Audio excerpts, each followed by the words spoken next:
on the line. Prize And on the I will line. be Mitch, taking you through But the action today, but of course I anyway, will not be alone.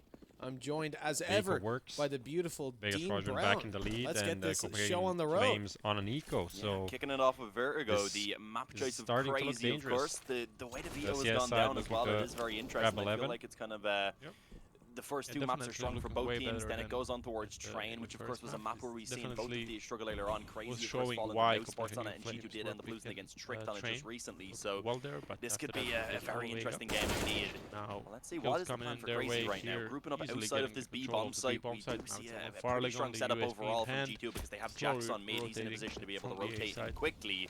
The smoke's now going to begin to go down, and Molotov as well in play to try and clear out that back corner, I would imagine.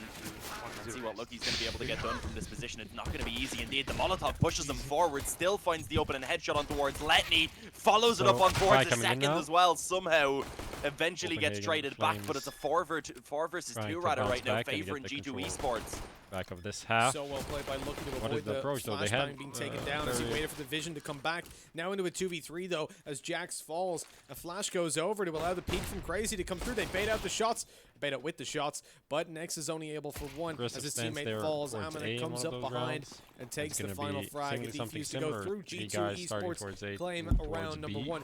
But there's still plenty of time for Crazy to get into this series. It's the start of Vertigo, a map that can certainly be a little bit hectic from time to time. But right now, Crazy have got the money after getting the bomb planted to take a couple of weapons out. You've got 2 heavier rifles on Nexa and Otto. The rest of the team gonna resort down to pistols and a MAC-10. Actually, Letney avoids utility, instead taking the Galil to help out in some of these fights. And you can see they're actually not coming into this round with too much of a disadvantage in terms of the weaponry that they've got in play. Yeah, considering they lost the previous round especially, I think they can be pretty happy with the fight that's available. The head of Lucky getting spotted right there. Thought he was in a covered position apparently. It will at least be traded back by Shocks, but a 1-for-1 trade is definitely something Crazy can be happy with. The main problem being that Lucky was the anchor of that bomb site as well. So with that now, Crazy pushing forward, the bomb is going to be getting planted, and with still a bit of utility in play as well, this could be a very difficult retake for G2 to try and pull off. Oh, Esperanto, he is in perfect position to shut down that rotation as well. With the disadvantage now for G2 pushing forward, they have to hope that they get some duels going their way, and they certainly do. Brought back to a 2 versus 2, but low HP now on Shocks. The last man standing. He's got to win this 1v1, but with an M4, the one-shot headshot's not even possible. And unfortunately, we swing over 1-1. Crazy pull it on back, with the force by working out in their favor. A weapon to be dropped over by Esperanto. Now, Esperanto's a guy to keep your eye on. He's had some quieter games, but the majority, I think probably 3 out of 5 maps we've seen them play today, he's been doing really well on. Not only just in, when I'm talking 3 out of 5, I'm talking just in terms of kills. In the other games, he's doing pretty well in terms of opening duels won. Now he started out though with Otto, picking up the opening kill on ramp outside of A. The SMG being used to close in the distance now and try to take those early fights. Actually, Hunter's the one that's starting out the aggression. It's kind of necessary when you come towards this angle because of where Shocks is up on top of the blue box. Nice shot onto Hunter to take his head off, but Otto instantly upgrades his MAC-10 and takes out that scoped rifle. Now looking for Shocks to peek again so he can take his head off. Yeah, even with it being the 4v4, it's still going to be quite difficult. Esperanto actually ends up dropping a player on mid. A nice second frag comes through on towards Kenny. And that is indeed Esperanto showing us what he's capable of. As you said, he has definitely been one of the more important players for this Crazy lineup today. From what we've seen, though, overall, it does seem like the entire lineup has been performing extremely well. I believe in the game we didn't cover as well, Nexa was playing pretty spectacularly when they were up against Sprout. He's the in-game leader, so it's good to see him showing up as well. But Lucky and Shocks right now, they are left into a 2 versus 4. It's unlikely they'll be able to win the round, but maybe there is a bit of a chance for some extra frags to come through. Drop some of these weapons, do a little bit of extra damage. We did see actually Nexa getting taken down quite low, but Esperanto, he's coming in on that flank, of course, from behind. Easily takes down Shocks, and with that now Lucky left all alone. If he could steal away an AK and just escape, that would probably be the best position for him right now. Spotted at the back of Esperanto, but the swing doesn't result in a kill. So he falls, and just like that, it's 2-1. Crazy lost the pistol, but they come back into it straight away. And definitely feeling good about their chances now. G2, on the other hand, they're not going to feel all too great. This round should see them with very limited investment. You've got a Deagle already in play there for Jax, but nobody else, Shocks actually as well, nobody else to invest. Amanek takes a simple flashbang to give them that progress up towards the ramp, take anybody out of position if they would have been peeking there on the edge of the wood. But as that doesn't come through, now you're talking about G2 with a pretty passive hold. And CR4ZY should be able to close that distance in, which could be a blessing or a curse, because up against the pistols, that's what G2 will be hoping happens. Oh, Lucky actually getting aggressive there. I didn't expect that. Tried to go in through the smoke alongside a flash, ended up burning himself a little bit in the Molotov, eventually getting taken down as well. And with that, it is just Amanek and Kenny now that remain. Kenny gets one before being dropped eventually. Amanek, let's see if he can go ahead and drop even just one as well before he goes down. A little bit of extra damage is always nice to find, but unfortunately not going to happen. Nex actually takes him down with that Mach 10. A little bit of extra money, of course, being built up for the in-game leader for CR4ZY. What do you think of the rebrand, Mitch? What do you think? Valiance or CR4ZY? What did you prefer? I mean, Valiance just looked better, in my opinion. Yeah, the logo was sounded simpler. better, as well, in my opinion. I'm not a fan of the CR4ZY logo. I don't even know what is it? Does it represent something? If anybody knows, does the CR4ZY logo mean I'm not sure. anything, or is it just a? Ooh, it must be. Look how aggressive Lucky is right now. Look how aggressive Lucky was. Good trade though from Shocks to bring it back. And although it's not a great position to play from on the CT side, it's slightly better. You're trading out the AK, or the Mach 10 rather, for an AK, which means that the kill that went down, CR4ZY losing a player, it's not terrible. It definitely impacts the CTs a lot more, especially with Shocks being lit down to 16 HP. That nade placed towards the window instead of the site, where it could have found a kill, but obviously easy to see that in hindsight.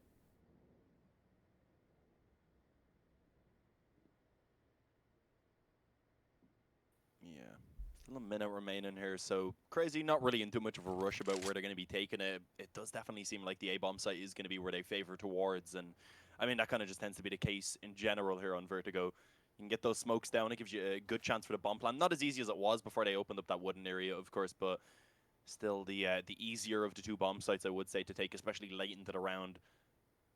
Let's see, because of course right now Amanek, he's in a position where he can rotate over, but it is mostly just going to be up to Kenny on that AWP to actually try and hold this one down. Elevates himself up on top of the boxes at least. Was trying to see if he could find an angle to shut someone down before that push came in. Unfortunately, the flash goes up into the air, blinded him and forced him back off the angle, so it should be a position here where we see CR4ZY getting on towards that bomb site, and actually Amanek trying to get aggressive ends up going down. One positive is the smokes have actually gone ahead and faded away, but the issue being Esperanto on a flank from mid once again will come in to drop Shocks. Letney going to be able to take out Kenny, and with that now it's all on Jax. He was a massive part, rather he played a massive part back on Inferno to actually bring G2 this far with his ace clutch, of course, but he wasn't able to get anything done there in that 1 versus 3. 4-1 for CR4ZY, off to a good start here on their map choice. Yeah, it's definitely a solid start for them, with G2 most likely going to concede another round. The economy isn't fantastic for them, so you can see they come into this round with just a couple of pistols. That doesn't really give them the best of opportunities. Oh, another one. The nades today have been interesting. You can put that down to maybe Vertigo being a newer map. People aren't used to it, but we've seen them on every map. Anyways, 4-1, opening duel goes towards CR4ZY. It's looking solid for them. Jax gets lit up on the Deagle, getting aggressive. And really G2 at this point, they've got to force the issue somewhere. They've got to get some info and hopefully catch a couple of the CR4ZY players off guard. Because if it comes down to just holding and waiting for CR4ZY to push, that gives a pretty hefty edge towards CR4ZY to at least grab trades. Utility going down the flashes as well to try and keep those pistol players blinded up for as long as possible. Esperanto ends up actually dropping one as he comes in from mid yet again.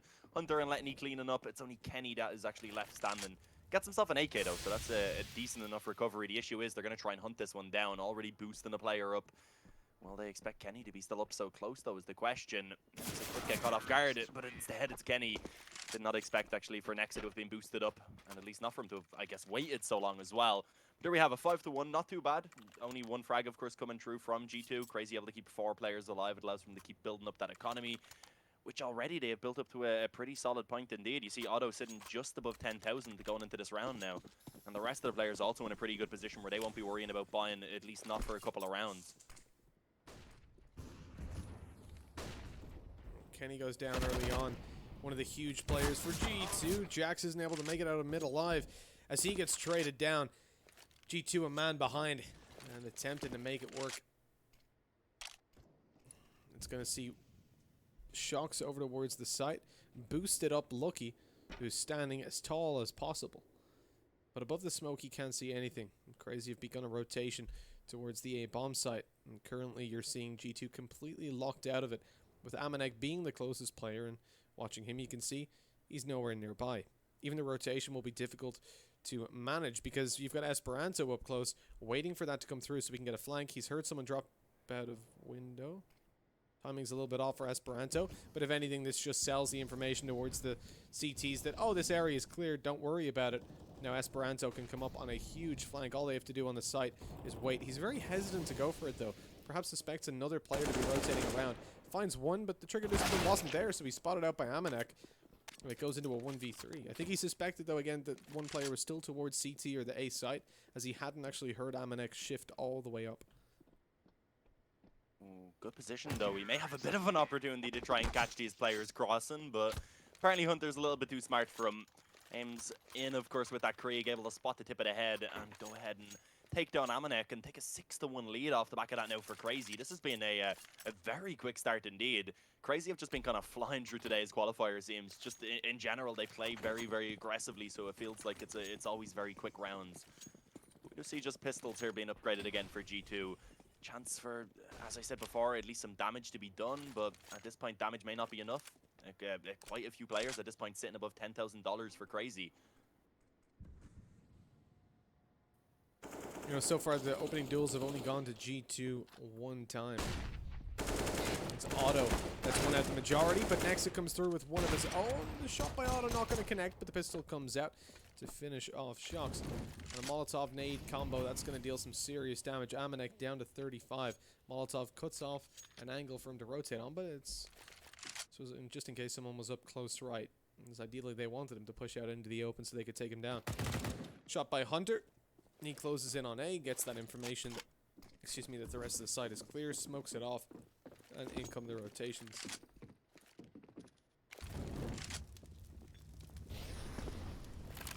That's quite where that Molotov was meant to go, Mitch.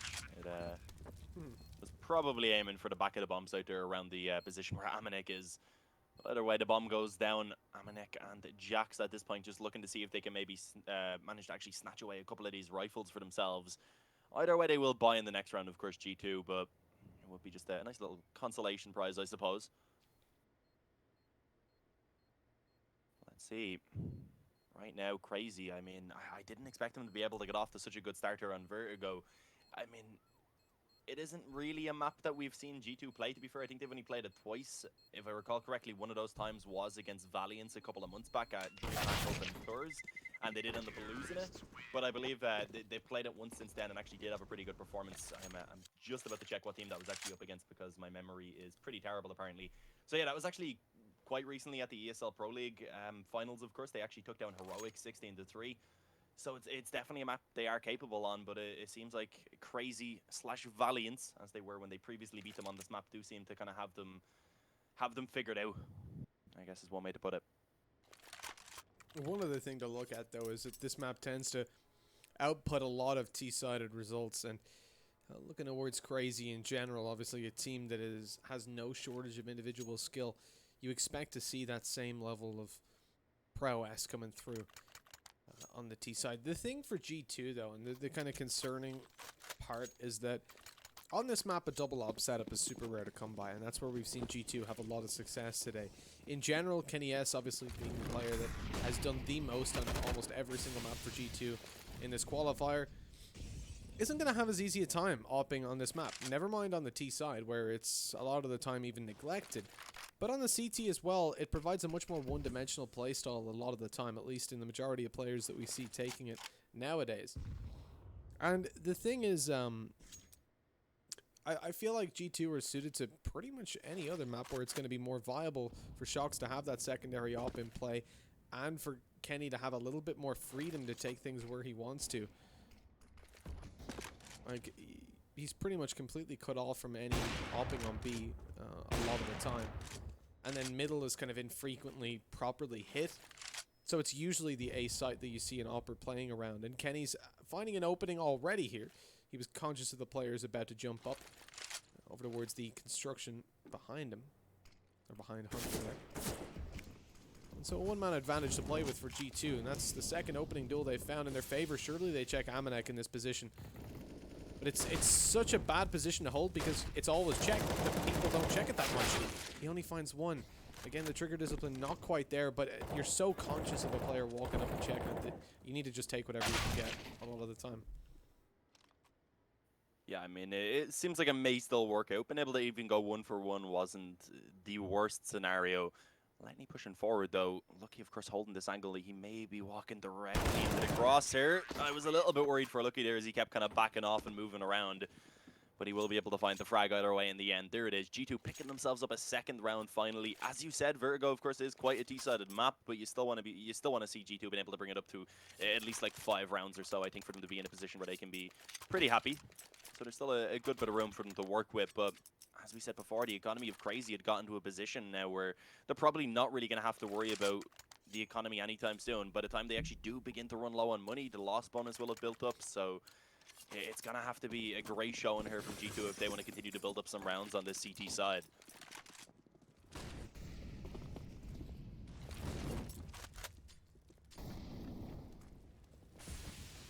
Well, now that Kenny has the op-out, we'll see if he can continue on the performance from the previous round. Nade goes down towards lower. Doesn't do a whole lot on the round.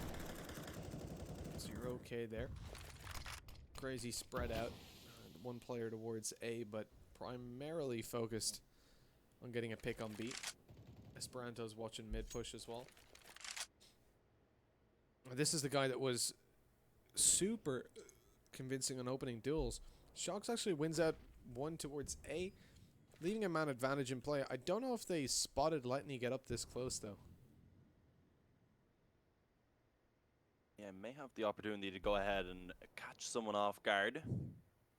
The smoke, of course, down for the moment either way, but he is actually also in a position where, of course, he's able to hear those rotations coming in. So here's the fact that the player was beginning to actually leave that B-bomb site right there. That allows now for him to call into his teammates who definitely are going to be setting up for this B hit. A bit of utility, of course, still remaining as well. They have a couple of smokes. Let's see, though, as they do indeed get ready to push forward. I believe also we've seen some aggression coming in down towards middle as well, so that should be a little bit of extra info for G2 to work with. You can see now getting Shox into a position where he may be able to give some assistance. Smoke still going down. Flash, I was going to say, should be thrown into position to stop Shox from being able to actually get free reign from this spot, but he's still able to go ahead and take down 2 players quickly. No chance of a trade as of yet, playing that perfectly and not revealing himself. Esperanto eventually pulls one back, but he is now the last man standing, takes out Kenny, gets the headshot towards Shox as well, and now it's the 1v1, has to stick the bomb plant, of course, but he's able to get it down. Amanek coming in from behind eventually saves the day for G2, as of course there will be plenty of time for that defuse to come in. Looking to retrieve the op first. I think he realizes it's gone ahead and just fell off the map, unfortunately. Still has a bit of a look around just to be sure. Yeah, he's just triple checking. So now you've seen every single round where G2 have found the opening duel. They've walked away with the victory, one of which being the pistol, and obviously the last 2. The thing here for G2 that's kind of a concerning factor is that in 5 out of 7 of the rounds that they've lost, Lucky has been the first one to die. We saw him come through with the opening duel and indeed a 2K in the pistol round, but since then, he's 1 for 5, and well, he's 0 for 5 in opening duel since the pistol. And that's not ideal to play from. Especially with the map being, you know, relatively new. It's kind of fading out of being a new map now, but at the same time, there's not strong enough statistics. Obviously, players far more familiar with the likes of the Infernos, the Mirages, all that sort of stuff. It's much harder to play from behind on this map in general. And so openings do tend to shift the balance or have a little bit more weight to them than perhaps in some of the other maps. Yeah, of course, the opening is yet to go down in this round, though, so we're going to be seeing who's going to be taking themselves a little bit of a favorable position early on quite soon, because Jack's up close on mid, holding for that peek. It does come in from Hunter, actually manages to take down Esperanto as well. He tried the swing quickly to see if he could go ahead and trade it back, but it didn't work out. Now it's a 5-on-3, and with that Crazy in a position where they're pretty much just forced to try and make a commitment over towards this A bomb site soon. Kenny taking down one more though, and Letney trying to creep forward, spotted by Amanek, who's up close, and there it is. A perfect round from G2, not taking a single casualty. That's what they need to start building up their own economy to give themselves a spot here where they can actually try and make this a good CT side. Bringing it up to 4 rounds already, I mean, this has been a really good recovery from them over these past few rounds. And if they can bring this up to even 6 or maybe even 7 on the CT, then I think they're in a really good position.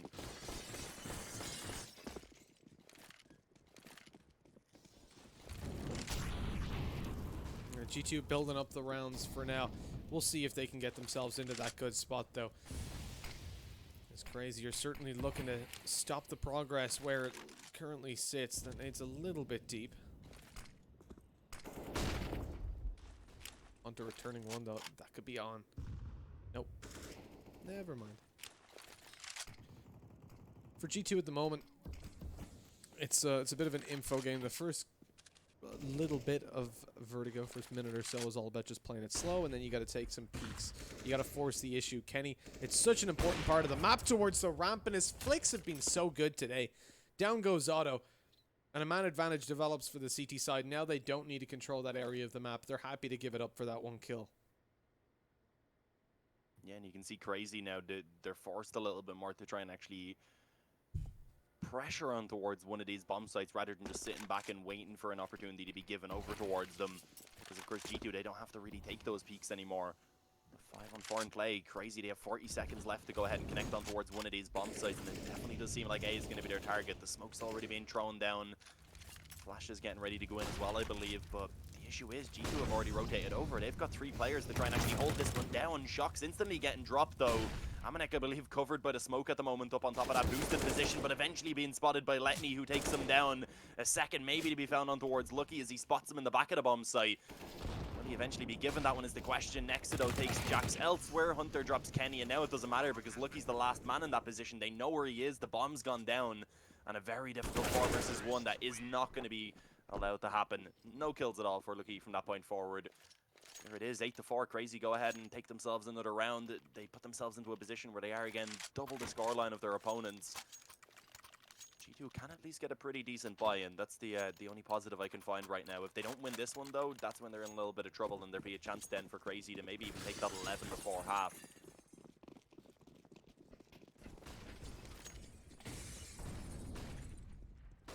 The opportunities are certainly afoot. This Crazy play from behind to find the victory.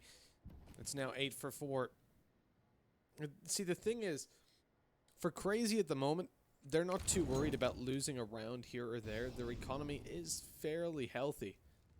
But the situation is not the same for G2 at all. They lose this round, they pretty much concede 1 extra to Crazy, giving them double digits. So this defense is very important. Lucky towards the B side hasn't had a great time whenever he's been peeking these angles. He's been consistently picked off. 1 for 5 opening duels. Comes out for more. He finds it this time though. Nade going through. Is it going to find the kill? No, it's not. Nexa escapes when he gets chipped away by the nade, and on 6 HP lives to fight another day. That has deterred them though from pushing the site. That face from Lucky pushes them back over towards A, where they'll be running right into the scope of young Kenny S, with Amanek up close, ready to support him if they do manage to close the distance. Yeah, Esperanto, early on in this half, he was really loving that lurk out mid where he was able to kind of cut off the rotations every time. But G2, they've adjusted to that. They've come to expect it. He goes down early on in this round. But Hunter will be able to trade one back. They need to be careful though, because Amanek is up close, actually able to drop down onto the ramp behind them. Takes a second onto Letney as he drops the bomb. And with that now, it's Hunter left on the bomb site pretty much all alone because Nexa is on the other side of the map. He's got 6 HP, and he's also now the last man left standing for Crazy. And it looks like it is indeed going to be G2 taking themselves a 5th round. There's no time on the board. It's all about Nexa just saving that AK right now.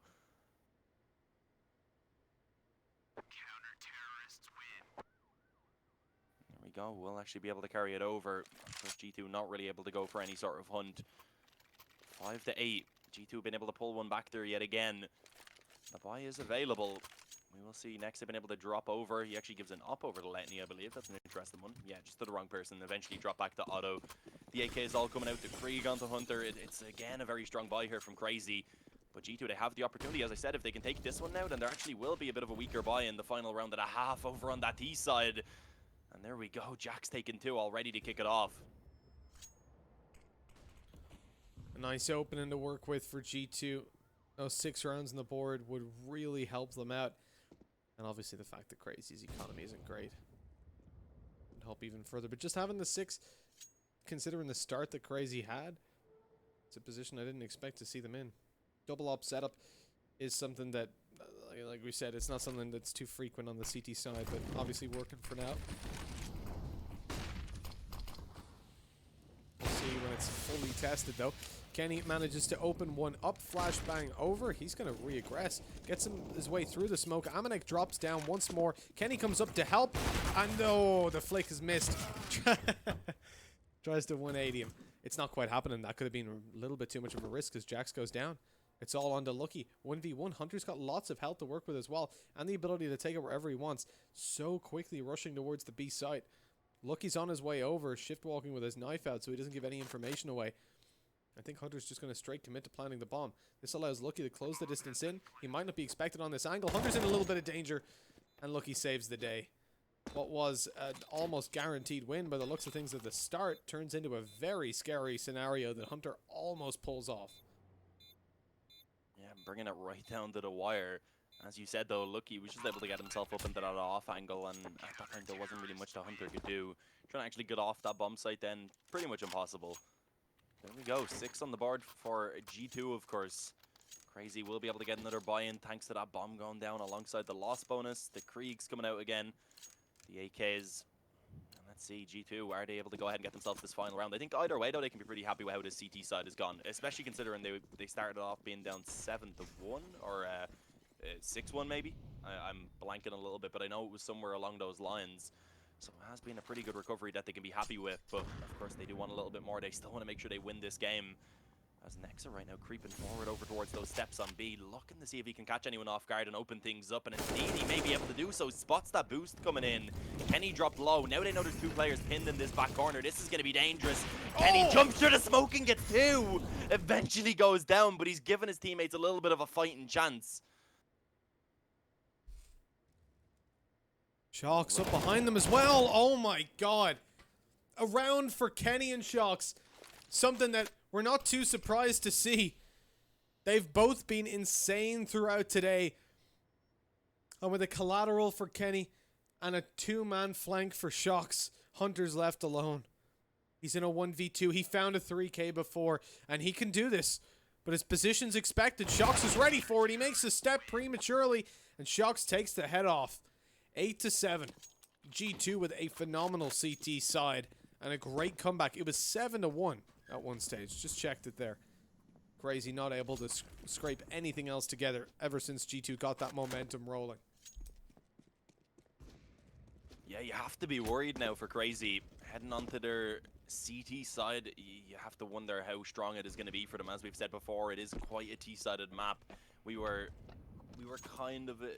discussing it, of course, at the point when Crazy were up like 7-1, and we were saying it's not quite that T-sided, but the fact that G2 were able to pull it back and actually take 7 rounds on their CT side after being down so massively was pretty spectacular. We're still going into the second half. It could be an interesting one. If we do see Crazy especially picking up that pistol round, there's definitely the opportunity for them to try and carry the momentum off the back of it. Now the opportunities are there. Crazy can come back into it, but even though it's an 8-7 scoreline, and obviously it was the CT side, you got to remember the start that Crazy had, 7-1 up, considering this map tends to contribute a decent advantage towards the T side compared to other maps. Certainly the most T-sided map in the pool for now.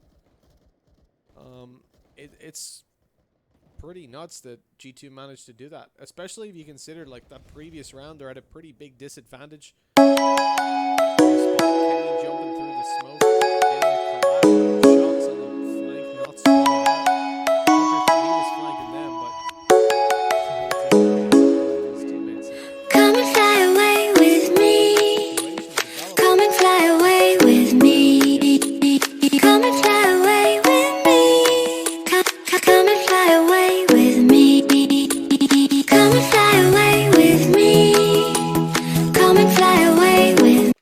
5-7 pistol. You were correct, Mitch. We're going into it. Dean, Who's going to be able to find it, though?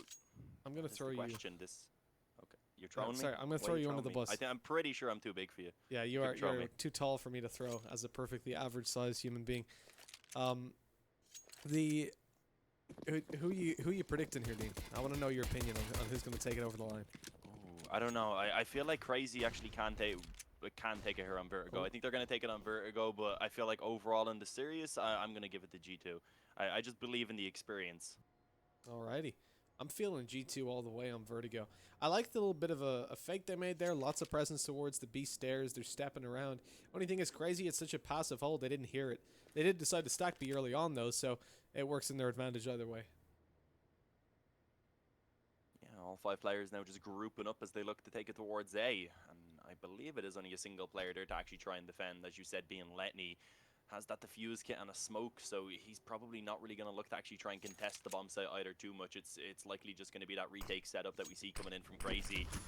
Indeed, Kenny going forward actually leads the charge and quickly rips off the head of Letney. That's the smoke being retrieved now for them to use in the after plant as well. The kit dropped down in the open. It's in a position where they will be able to retrieve it as they push forward at least, so it shouldn't be too big of an issue. And of course, Hunter has returned 1 frag quickly.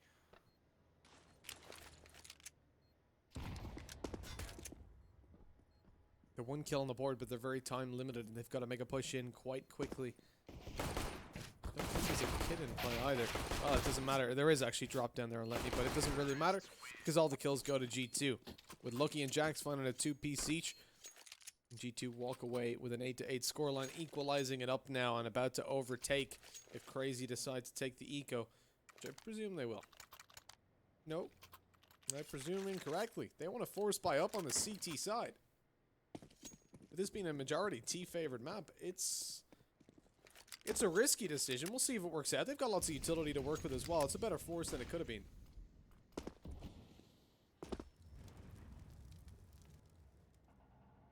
Yeah, I mean, it's a decent force buy indeed. The pistols and a bit of utility, as you said, being able to actually be pulled out. But it's not going to be an easy one. Especially if it comes down to one of those retakes again, because of course they don't have a defuse kit to work with. That's something I definitely would like to have seen them prioritize. Maybe even just instead of those two flashes that Hunter has. I mean, it's a gamble either way because the flashes also can lead to you winning the round. So it's a tough decision. But let's see, of course, a couple of SMGs in play, a Galil, a couple of AKs then for G2. They're taking a pretty safe approach here where they have some of those weaker weapons that they can kind of afford to lose, but then also having the AKs to ensure that they have those stronger weapons there to solidify the round wins if it gets a little bit shaky.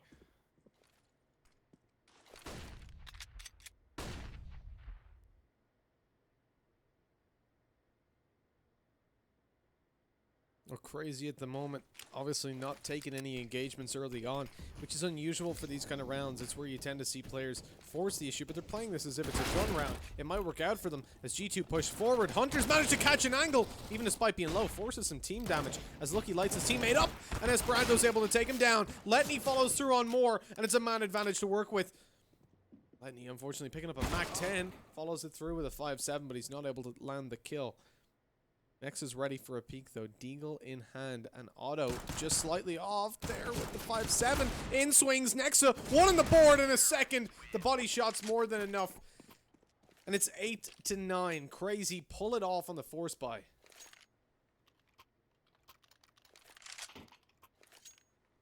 Yeah, able to actually make that happen. I've seen someone just called you on the chat saying they wouldn't have been able to have bought in this round if they didn't force in their previous. They would have with the economy the way it works, but yeah, the force buy worked out perfectly for them. Able to go ahead and take it in their favor, doing so with 2 players alive as well, so they're able to pick up a couple of AKs and save themselves, putting in that extra investment in this round. Also, so just a really good position right now for CR4ZY to be in, but of course G2, they aren't going to give that one away that easily. They want to force buy right back into this themselves and see if they can get a little bit of revenge. The issue is Otto already kicks things off with that AUG.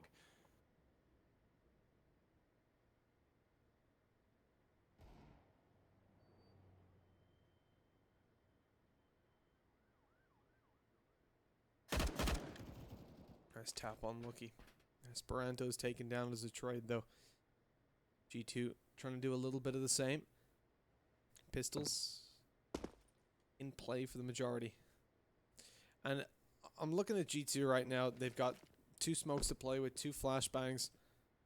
You can definitely see them make some progress towards the site, force out the closer ranged battles, which will certainly favor the likes of Jax if he's got Shocks flashing him in. One position that's quite frequently checked is where Hunter's currently at, and I imagine a flash will be thrown over, but the advantage of where Hunter's currently playing is that I find most flashbangs that are thrown don't actually catch that angle if you're close enough to the sandbags and peeking the right side. They're not even throwing one up on ramp itself. They're going to go over the site. It's going to be clearly spotted. He turns away from it. And now as I was even a smoke. And now as they push forward, Hunter's in the prime position to take them down from behind. Takes off one, but wasn't able to get the second. Molotov slightly obscuring his view. He goes down, but at least the trade's there from Letney. 2 weapons lost. It's not the worst for CR4ZY. Building up the rounds now 10-8. Yeah, keeping 3 players alive, especially considering they were up against a force buy, not just an eco. Something they can be happy with. They come into this one now with an opportunity to try and build up money, and of course that's something they recognize. Hunter and Esperanto just going to go straight onto those MP9s. Look to try and build up some bank. $600 per frag, of course, does add up, especially if you're getting pushed down by a bunch of Glocks without Kevlar. There we go. What is the aim right now for G2 is the question. Leon just proving up outside of this B bomb site, it seems. Are probably just going to try and attempt to just rush up these steps because they do have that one flash to work with. So if they can blind them up, that may allow for them to actually close in the distance with these pistols, and then of course attempt to overwhelm that player who's out on the rafters being next to it. Unfortunately, no, not working as I did plan in my mind, Mitch. Not at all. Well, I mean, Esperanto got a little bit of cash there towards the end. Jumping in with the MP9, building up that cash. Now he feels perfectly fine taking the AUG. This is going to eat into his economy somewhat. I'm curious as to whether Hunter upgrades. I think he can probably just stick with the MP9 instead of going down onto a level of cash he won't be able to buy up if they lose this round. So there's enough close range positions where he can still be useful with that one MP9. He can kind of just be up close and then have a teammate that's kind of, I guess, baiting him. What's that nade done so little damage towards Kenny right there? Ooh. Ooh, you're talking about nades doing little damage to Kenny?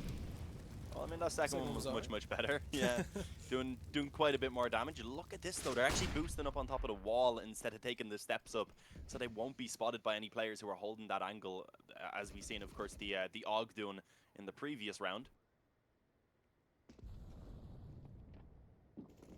You look towards Shocks there, taking Nexa out, opening B up almost completely. You've got Otto left to defend it all by himself, and he's got support coming through from mid. The flash goes over to allow Otto to peek. Doesn't spot anybody, and G2 have left the scene of the crime, starting to make their way over towards A. Well, that needs a little bit under scrutiny if they do decide to push it. He has rotations coming through from Hunter on the closer range weapon. But G2 just playing it slow and eventually re-angling themselves, refocusing. As Otto is certainly going to be tested in just a couple of seconds. G2 haven't got a lot of utility for this push though, so he has the chance to isolate some of these fights. He is up against AKs though, so it's not going to be easy.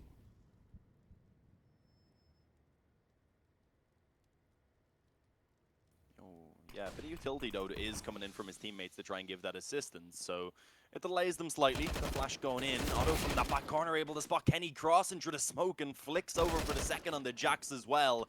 And that's where finally his teammates' assistance will come in. Otto shuts it down though by taking himself a 3rd frag. I know I pronounced that horribly. But there it is, either way, 12-8, 4 rounds in the lead right now for CR4ZY. They're starting to CT side off extremely strong, and that's what you needed to see from them. Of course, G2 now averaging just under $3,000. Kenny is actually fully invested into this. Amanek spending some money, the rest of them doing the same. It's an interesting one. I mean, they do have the loss bonus rolling at least, but you think the Opper would be the one to save them the most money. Could get it dropped over either way, so it probably won't be a big deal. Just the nades thrown down early by CR4ZY again. Not doing a whole lot of damage. That smoke's going to allow G2 to actually close in the distance. Oh, nice nade return. Spam by Hunter. Great play by CR4ZY to get themselves a huge advantage in the round. G2 beaten back somewhat, but they're still going to look to push towards the side inside. Molotov goes down. Hunter's in a little bit of danger. Flashbang in. He's taken from behind. This is giving an advantage over to G2 with the chaos, but the kills eventually swing to CR4ZY. And it's all down to just one. Kenny S in play. He lands a headshot, but only with a CZ. So there's no kill to be found, and that expresses his current mood.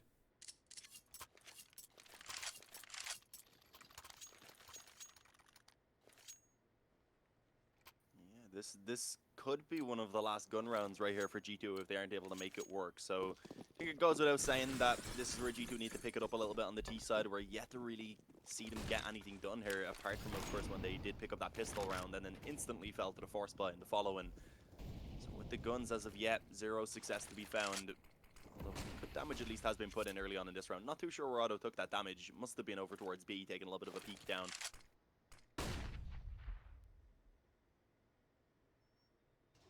This is something that we've seen again and again, but Kenny S having that weaker performance on Vertigo. It's just the fact that the scope finds it so difficult to really find as much room to play with as on some of the other maps. And to see Kenny struggling after how this qualifier has been going today is certainly unusual.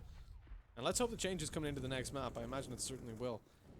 Anyways, as we move towards round number 7 in the half, Esperanto swings out. He's been having a killer of a series, and there's a second on the board. The man's a murderer, but he's getting rewarded for it. As G2 have got a 2-man disadvantage, looking to push towards A. Rotation coming through slowly but surely from Lucky, and they'll eventually make their way forward. But they're running right into a well-prepared defense. Yeah, you can see why Crazy chose this map. I don't believe see them pull it out in any of the previous best of threes today either. No. So clearly had it ready to be a little bit of a cheeky pick, and there we go. A team kill comes in, certainly not helping out G2 rather. Esperanto then comes in to clean up with 2 headshots, and I mean G2 are just making this as hard as it possibly can be right now. I mean, it's been a struggle. does it count as an ace if Esperanto gets 4 kills, but then there's a team kill for G2? I mean, where does that... He killed everyone he could. Nah, he didn't kill the entire enemy team though. That was Kenny's big brain idea. Don't let him get an ace. Don't let him have the confidence. Kill your teammates so it's discounted. It's all good. It's all good. 14-8. I mean, this kind of scoreline is difficult to come back from. We talked about the T side looking pretty decent on Vertigo in general, but I don't really think that's going to translate to a massive upheaval in performance from G2, who've constantly relied throughout the day on Shox and Kenny performing towards the top of the scoreboard. And yes, Shox is having a great game and Jax is stepping it up, the player that kept them alive in this tournament in general. But at the end of the day, I mean, with Esperanto, he's just playing absolutely huge Counter-Strike all day long. The thing is, it's not one-dimensional either. It's not that he's just killing people. He's playing really well around his team. We've seen it from him in 2 series where he's been happy to find opening duels and be traded out immediately, and to play that more aggressive style to allow his teammates to flourish. But the dude has almost 30 kills so far. And that previous round certainly helped him out, obviously, the 4K against a full bot G2. Yeah, Esperanto has always been an extremely skilled player. I don't think that's really ever been in question. Of course, though, on this crazy lineup for sure, surrounded by a lot of talent, surrounded by a great leader as well. Of course, Nexa, he's been doing a great job with his team. Can they keep it up though? Right now, 14-8. They're getting very, very close to taking the victory here on map number 1. And Kenny S going to be taking a pretty meaty nade right there, unfortunately. So before he's even able to find any contact, rather, drop down to 55. Of course, as we can see, the A-bomb site is going to be their goal. They've left a couple of players behind for the moment to watch for that elevator drop, just in case anyone decides to get a little bit cheeky with a flank.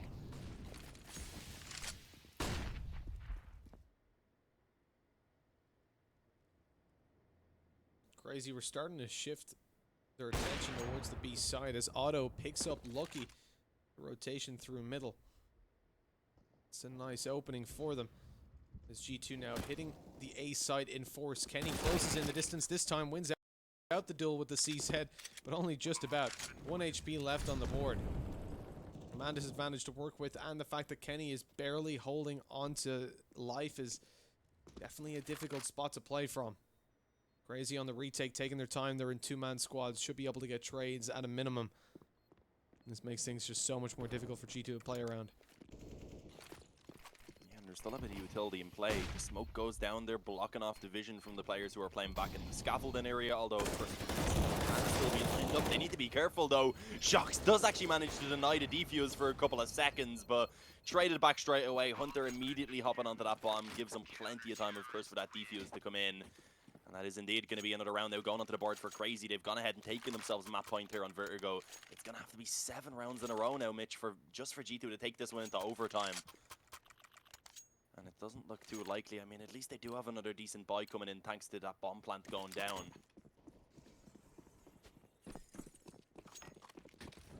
It's been a rough series for G2, but let's hope they can reset coming through to the next map or pull off a pretty staggering reclaim of the scoreline. I don't think it's going to happen, but we'll see what they've got planned. Jax takes down Nexa, closes in the distance. Oh no! Flash pop just in time, so Shox wasn't able to help out with the player in the window. Otto gets the shot onto him. So it's all onto Amanek and Kenny S. Kenny going for the bomb, so Amanek is a little bit alone towards middle for now. Letney's waiting for this with the double op setup in play. He's scoped down on this rough angle. He's going to go out for the peek in just a second. Amanek sees the barrel first, though. So does the damage and forces Letney back as he doesn't want to be taking the fight. Kenny with the AWP, closing the distance on the stairs. Spots one out in the open. Flick's not there this time, or the second.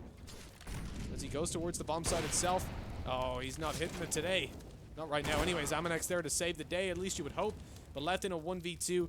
Kenny's got to do it all to keep his team alive. And map number 1.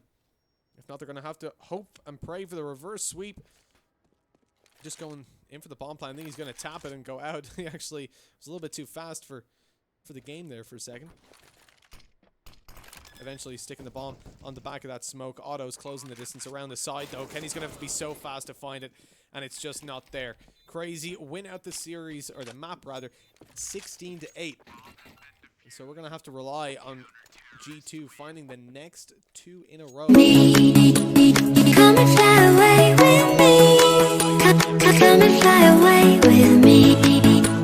Don't you be afraid, everything will change. You and I, jumping off the edge. They say dreamers never die. So come and fly, come and fly, come and fly away with me.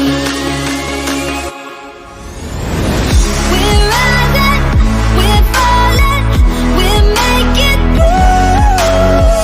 We're climbing, we're soaring, 1,000 views.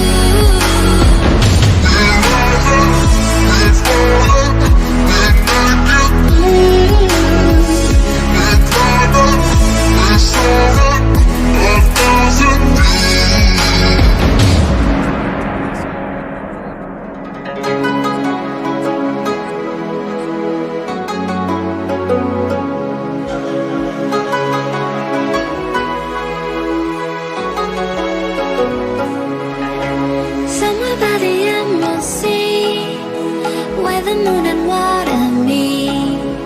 Somewhere close to harmony, when the world is sound asleep. Something's gonna bring the change, journeys we are meant to take. Something at the edge of space, calling us to fly away. Don't you be afraid, everything will change. You and I, jumping off the edge. They say dreamers never die. So come and fly, come and fly, come and fly away with me. We're rising, we're falling, we're making moves. We're climbing, we're soaring, 1,000 views.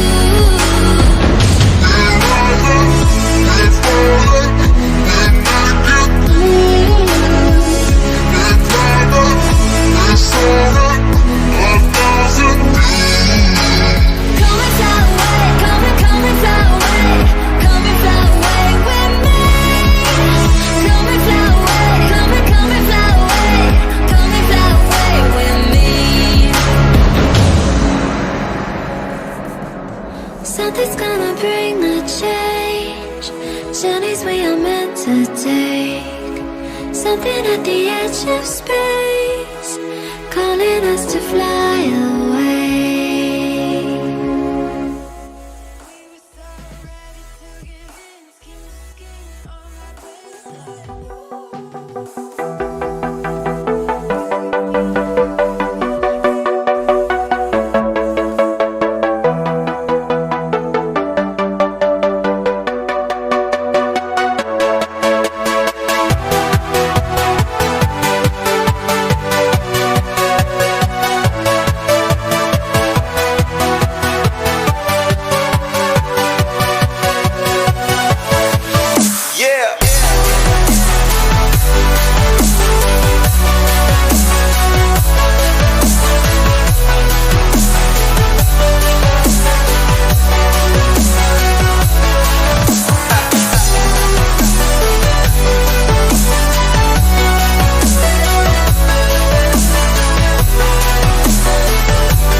Walking alone, the streets are empty.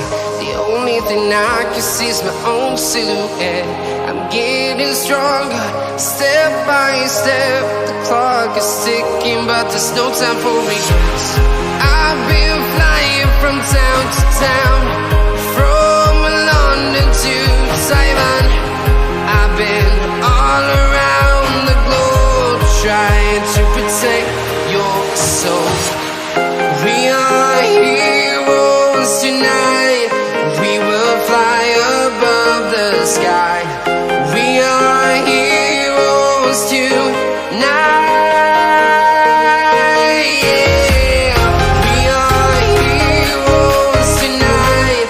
We will fly above the sky.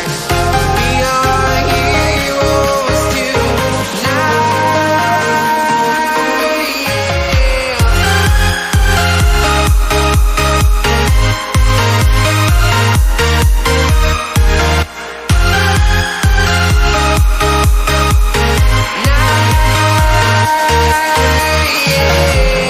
Feel like a dynamite, ready to explode right up in the sky.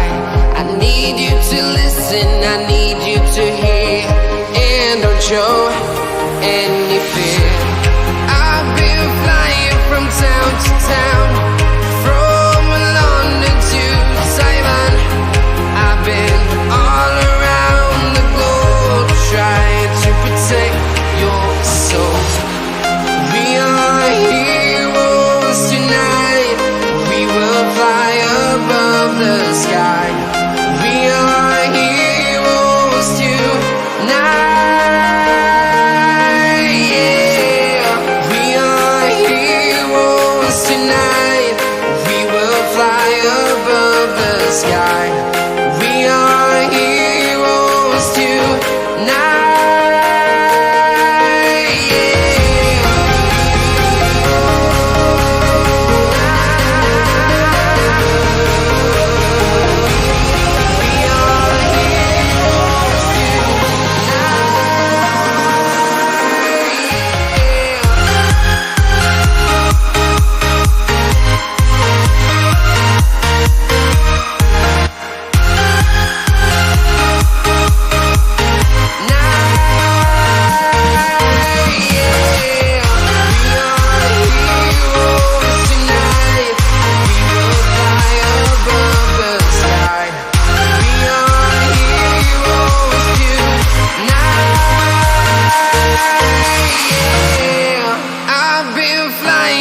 Town to town, from London to Taiwan.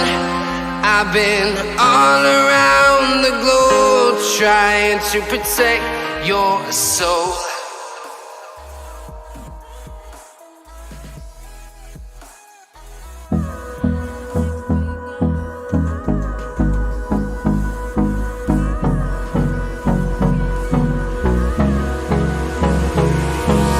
Hold me close till I get up. Time is barely on our side. I don't wanna waste what's left. The storms we chase are leading us, and love is all we'll ever trust. Yeah, no, I don't wanna waste what's left. And on we'll go, through the wastelands, through the highways, till my shadow turns to sun rays. And on we'll go, through the wastelands, through the highways. And on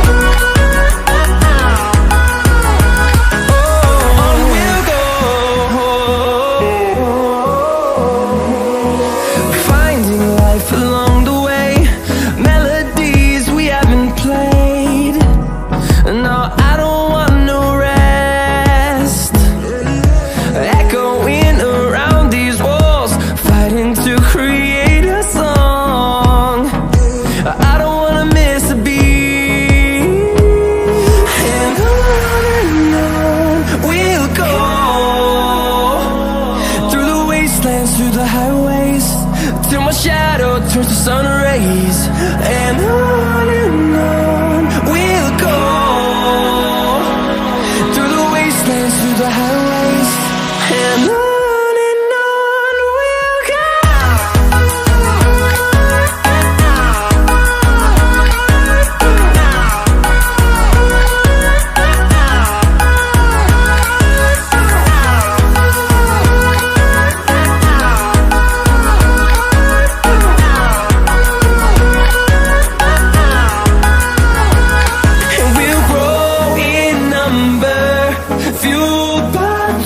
See the horizon turn us to thousands, and we'll grow in number, fueled by them to see the horizon turn us to thousands. And on we'll go, through the wastelands, through the highways, till my shadow turns to sun rays. And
My name is Mitch, but of course there's more than one of us here commentating. There's two of us. The other alongside myself is, of course, none other than the beautiful, wonderful, phantasmagorical Dean. How you doing, Dean? I'm doing good. My question is right now, how are G2 doing? Because that was a pretty massive defeat back on Vertigo, going down 16-8. Coming onto their own map choice now of D2, though, are they going to be more comfortable? And is it going to be a victory here that they'll be able to pick up? Because I'm not too sure how crazy I've been playing today. I definitely think that they do have it in them to try and take this series 2-0. And here we go. Initiative already being taken. A plan in mind for Crazy. A flash in towards long doors. And with that, Nexa allowed to already kick things off with a headshot. Yeah, we've got quite a stir because G2 are over towards short. With a smoke down on the cross, they should be able to make it with relative ease. Dropping down below, Amanek taking the fight on range. Now crossing over and long is going to be very dangerous as two players locked up here, but they have managed to claim control of the side itself. Amanek causing quite the distraction, allowing his teammates to close the distance, at least you would hope, but Nexa keeps on going. He finds two in the space of just a second and looking for more. Finishes it off. A 4K in the round to put it 1-0 and find an absolutely fantastic lead of 1-0. It's a hell of a way to kick it off because we talked about G2 being a momentum-based team, and winning out the previous map and now starting this one out convincingly could be the defining factor for Crazy, taking it over the line 2-0. G2 decide to go in for an eco as well, saving over their cash for the next round. Yeah, just trying to get that gun round out as early as possible. A single P250 being upgraded, and this one a flash for Amanek. Really, the only thing G2 are going to be hoping for here is maybe 1 or 2 frags if possible. I mean, a bomb plant would be extremely nice as well, but Dust 2 is one of those maps where if you don't have the weaponry, where if you don't have the utility, it is quite difficult to actually get on towards those bomb sites. There we go, creeping up on short. Esperanto is going to be waiting nearby. A 1-for-1 trade is definitely the best that G2 could be asking for in that position. Flash goes over as well, but they've still another couple of players to actually deal with on this corner. And this is where it becomes difficult. The rifle's now in play, an M4 and a FAMAS just combining. And with that now, it's only Kenny that remains. He creeped onto the bomb site, but isn't allowed to really last too much longer. If he had the bomb there, it would have been nice. Maybe he could have got it down. And now on 2-0. This is where G2 get to have their say in things, buying up their AKs with some utility to back them up. They have a pretty decent shot at taking it over the line. You take a look at Crazy, obviously playing this as somewhat of a bonus, keeping over their SMG on Hunter with 2 FAMAS in play. T2 definitely ahead early on, just with the fact that they have those AKs to work with. But it's by no means going to be an easy victory. It's kind of important that they win this as well. Like I said, just to allow that momentum to start kicking into gear for them.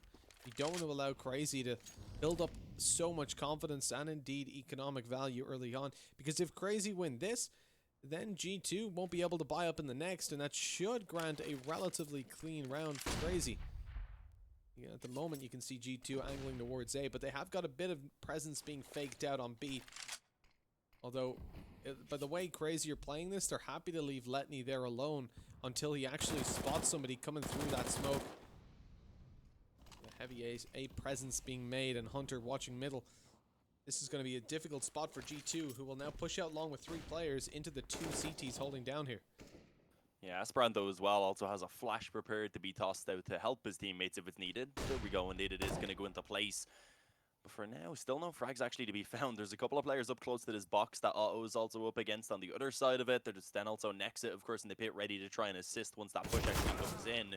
But G2 they need to move quickly, rather, because time is getting low. But there we have it. Otto goes down. Nexa then tries to take a little bit of a peek and gets dropped. Esperanto gets his head ripped off instantly. And it's pretty much the same fate for every one of the Crazy players, except for Letney, who's now left standing all alone over towards B. It's a FAMAS that he may just consider saving at this point because there's not really much hope in a 1 versus 5 retake. I think he may just be spotted on mid now in a moment as well. Gets a little bit of damage in towards Shocks. I don't know if G2 really want to try and hunt this down though, because of course they themselves don't really have very much money. I thought that was really well played by Crazy as well, but G2 read it. The fact that they had Nexa down in the pit, I thought Otto would go relatively undetected, especially as Esperanto threw the flashbang through, indicating obviously 1 player towards car or the bottom of CT, and 1 in the pit. Yet they still push up, checking the close corner on blue. G2 pretty much just had the perfect counter to it as well, because they didn't check that close corner until they had a player posted up on top of the box who just had his crosshair first trained on pit. So the second they took down that player who was close, we see Next to try and peek out the trade frag, and of course, as I said, a player up on top of the box just ready to take him down. It was just overall very well played indeed, and with both of those players falling so quickly, Esperanto didn't even have time to try and get off at a ramp into safety. You know, that was such a good read on how crazy we're playing there. Or rather, just covering all their bases to make sure that nothing was going awry, that they wouldn't be caught off guard. Oh, the Og's a little bit late peeking there. Hunter actually gets decent damage onto Amanek, but not quite in time. Leaving the G2 side to actually bail out of long afterwards, despite securing the pit control. The fact that the players were so far back kind of spooks them out. They don't know if there's going to be perhaps an AWP in play, but even just knowing those Ogs are around this area is almost reason enough not to challenge long with the AKs, because those scopes give you quite an advantage on that range. Oh, as they angle towards B here, this is again where Letney's holding down solo. Throws the smoke as he gets spooked, but this allows G2 to now close the distancing. Great flashbang, and Letney has no idea what's going on. Completely concussed. The flank even being watched. Shock's tucked in, and he's biding his time, playing patiently, allowing players to cross over, and just feeding the information to his teammates. Next swings back, and now they know it's going to be a save, but he calls it for Kenny S. The player that just went up is running back. Easy peek for Kenny. Yeah, he didn't even actually see the player he took down, just spammed through the smoke. Oh, nice shot by Esperanto. The goal again just being the save though, of course, for the CT side. Unfortunately for Esperanto as well, I don't think he's really going to be able to get an upgrade, even with dropping that rifle in towards the CT spawn. You can see G2 have gone ahead and just focused their crosshairs on that position to ensure that the weapon won't be picked up. But yeah, second round for G2 here being found, and again, doing so pretty convincingly, beginning to actually build up a pretty solid economy already with themselves, with only having actually taken 2 rounds in a row, of course, so putting themselves in a good position. We will see Crazy having to take an eco now in this upcoming round, and Og and a Scout going to be all they actually do have to work with. I don't even imagine they'll really be able to upgrade to any pistols.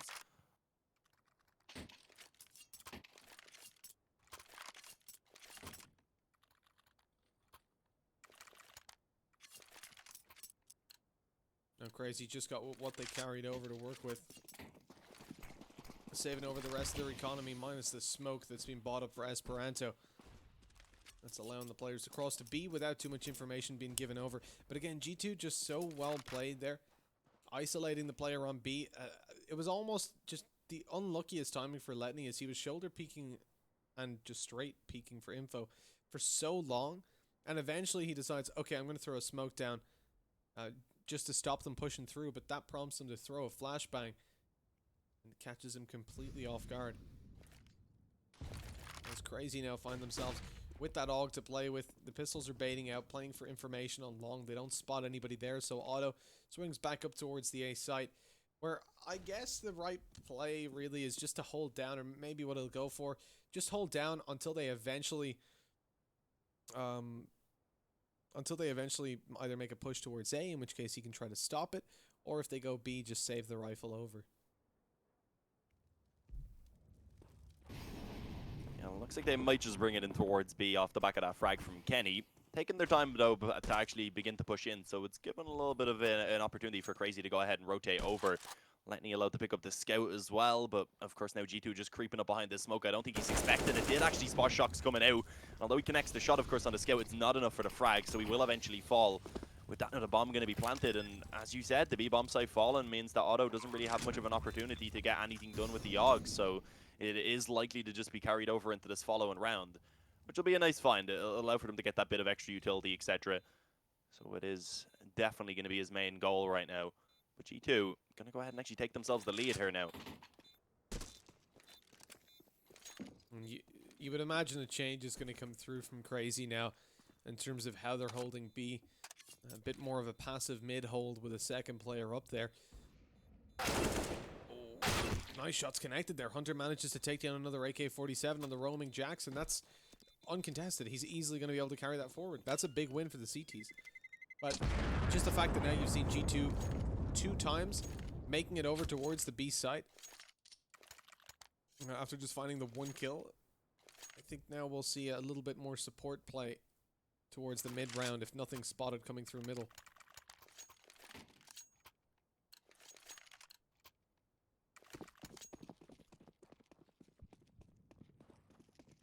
This is where Crazy need to start picking themselves up some more rounds. Of course, for anyone who did not catch that first map, we did actually see Crazy taking the victory back on Vertigo, 16-8. So a very convincing map number 1. Seems like G2 are getting themselves off to a much better start here on Dust 2, but of course they did actually have a pretty good start back on Vertigo as well. We do have to recall that. But here we go, a split on towards B. Hunter's ready to try and hold it down though. A smoke at the doors, a molly in the tunnels. It leaves only one choke point for him to focus on, and he's holding it down perfectly. Takes himself 3 frags and leaves it all onto Amanek and Shocks rather now. They've made their way out of tunnels, but the issue is the bomb's actually dropped up on top of the window. Amanek will be able to retrieve it though. Hunter does allow for him to go ahead and do so. Didn't want to really risk getting taken down, I suppose.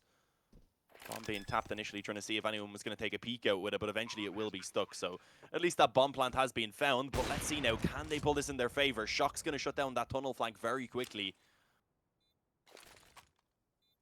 It was a good read by Shocks. When nobody pushed in after the bomb being faked twice, you know that they're waiting for something, and it's the flank that's expected. Shocks in there with 2 more.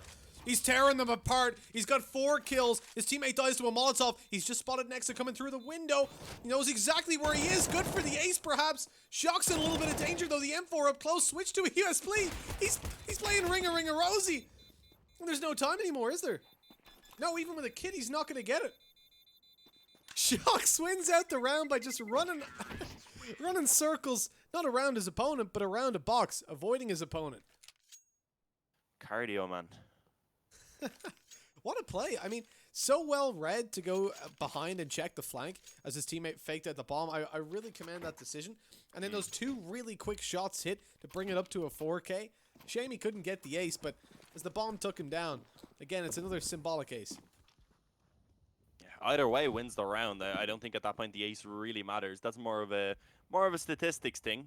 When you're part of a team, though, it's all about that win, which Shocks did come out on top of him, so I'm sure his entire team, including himself, were ecstatic, especially how important this is, of course, already being down by a map in this grand final to try and qualify for ESL 1 New York. 4-2 rather, of course. As we can see Crazy again being put back down onto the pistols. A bit of Kevlar at least being found, some utility to back it up. But on paper, we should see G2 been able to actually extend this lead quite easily up to 5-2.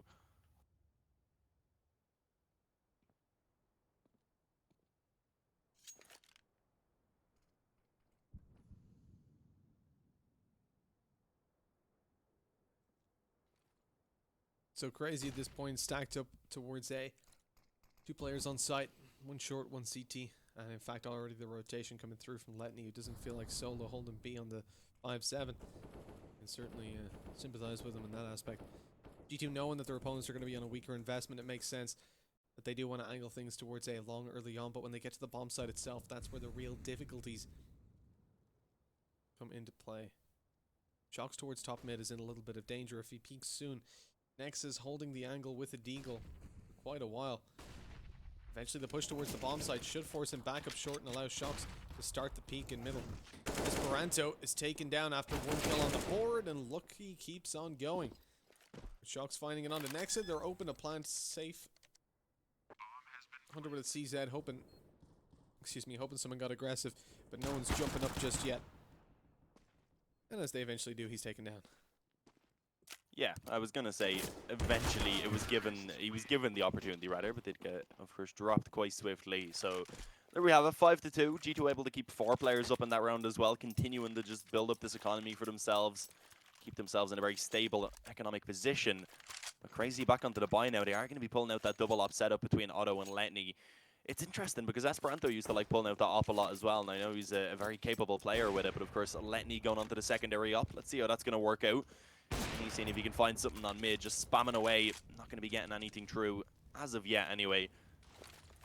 But G2 starting things off with just a bit of a default, I suppose, coming in here, waiting to see if anyone gets aggressive. The thing is, there is aggression coming in indeed towards that lower tunnel area, and it seems like G2 are at least being cautious of it.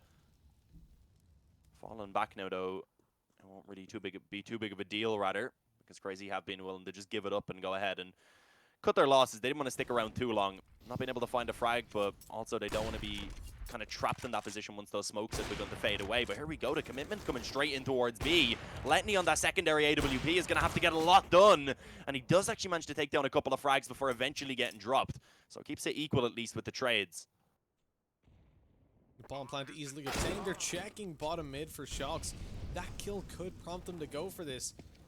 Rotation down from Kenny S. Oh no, he catches Nexo reloading in the open. Back to an even 2 versus 2. They're trying to push on the basis that Kenny S isn't around this area, but he's already made it back through the tunnels. Oh, but he's taken down. Okay, the opportunity's there. Lucky is 50 HP. Manages one on the board, but they know his location. Esperanto comes out on top in the duel, and the time is there, I think, to get the defuse in. Yeah, there is indeed enough time for it to come in. A third round being found there off the back of Esperanto coming through with that clutch. The 1 versus 1 going in his favor. Decides to pick up the op, of course. Goes for the Asimov, because skins do matter in the end. And we'll drop that back over towards Otto. The issue is, of course, Crazy only living with 1 player means the reinvestment is going to be a little bit shaky for them. You see a FAMAS being pulled out, an M4 and an AUG actually do get pulled out for an exit and Hunter, but of course that means they're not going to be getting much utility. So it's not a perfect buy. On the other hand, G2, even though they could easily get everything they wanted, they don't go for the op, and also Amanek decides to pull out a Mach 10. I guess recognizing the fact that, of course, Crazy will have to cut back a bit on the buy, rather, so there's a good chance that they won't all have helmets.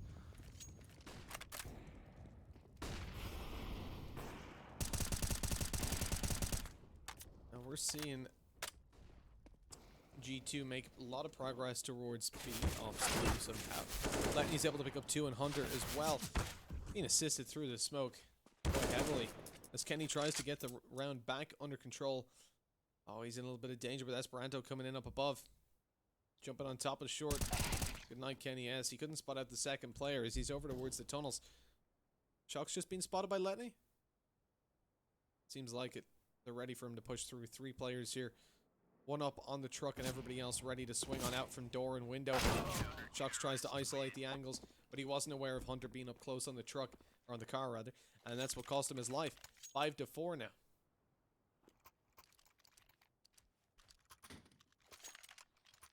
Yeah, Crazy doing a good job here, managing to actually pull things back after it was a little bit awkward early on. G2, of course, still able to get those reinvestments in. An AK on the ground there for Jax as well, I believe, as there is indeed. So, still another gun round here for Crazy to try and overcome. They're not going to be given any easy rounds anytime soon. And we do see G2 looking to try and take up the pace, actually, straight back out towards long. This is a position that was working for them quite well earlier on, of course, when they were picking up those rounds. Going back to one of their old trusty approaches, I suppose.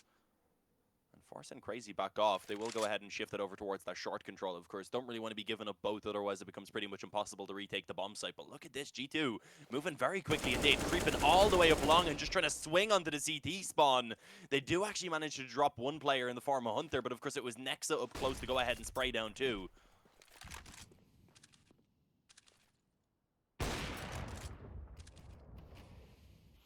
Esperanto down on the long-range duels. Next is around this smoke, though. Better be ready for a gap in it. Looks like Amanek is. Jack's coming up behind, though, and down goes Otto. Now you got to be so worried about this if you're Nexa. Flank coming through on short. Can pretty much destroy you. Amanek. Oh, no, no, no. Nexa was tucked in the corner, but spotted out and taken down. Amanek looking to swing out and catch the bomb as safely as he can. Spends a lot of time in the open as he just missed the strafe, unfortunately. That's all down to Letney. 1v3 with the AWP in hand.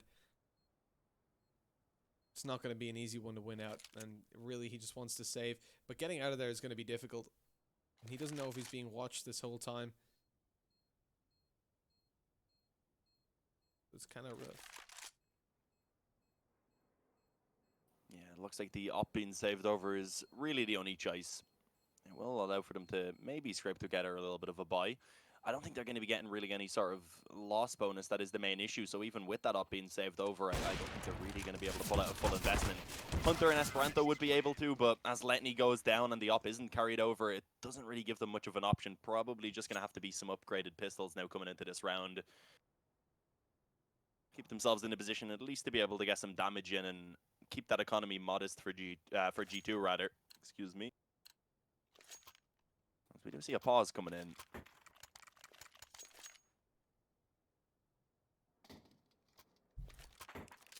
I was just double checking, but this is actually a pause coming in from Crazy. Understandable. I mean, they're probably going to be more so focused on discussing what they're going to do coming into this next round when they do buy. Because as you can see already, just a bit of an upgrade coming in with a Mag 7, some Deegs, a 5-7 being brought out onto Nexa.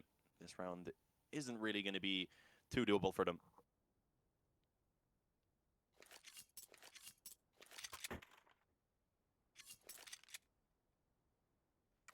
No, it's not going to be the best of rounds, that's for sure. Crazy are in a world of hurt, allowing G2 to build up these securities for the next half, and indeed fiscal securities right now. Changing the approach somewhat, as you expect a lot of aggression in a round like this, where you've got those weaker pistols without armor in some cases, and certainly without head armor to work with. Although head armor is something that's definitely not going to be rated too high in things that keep the CTs alive, as it's AKs and AWP, and just that one AUG, which even then from one shot on range, at least at close range. And crazy at this point, they've got that short aggression, but they haven't gone all the way up. They're just waiting, trying to bait G2, well not even bait G2, but just trying to let G2 push short if they want to, and then take them down with a little bit of a trap. But even at that, like there's not a whole lot they can do. Really, you just got to gamble in this situation. Like you see them aggressive on short, react to any information you get. The smoke down on long certainly shows there's at least one player there. But it could just be a solid fake with them rotating towards B.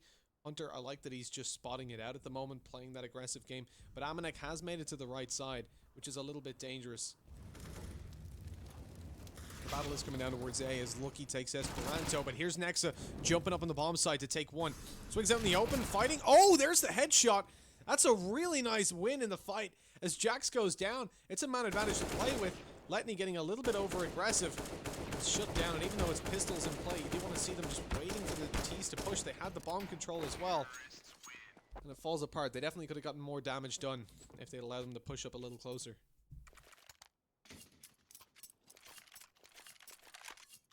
Yeah, not too bad of a round there for Crazy, considering they didn't put much investment into it. This is where, of course, now they need to start picking it up once again. The full buy going to be coming out. Not a double up setup anymore. It will just be the one onto auto. I mean, they could have went for a second if they wanted, I believe. But the siding against the Letney actually ends up getting tagged on the cross right there. I don't believe there was a smoke down or a nade tossed out to try and cover the cross. So a little bit unfortunate. Before even being able to find any contact already, Crazy are working with a little bit of a disadvantage, of course.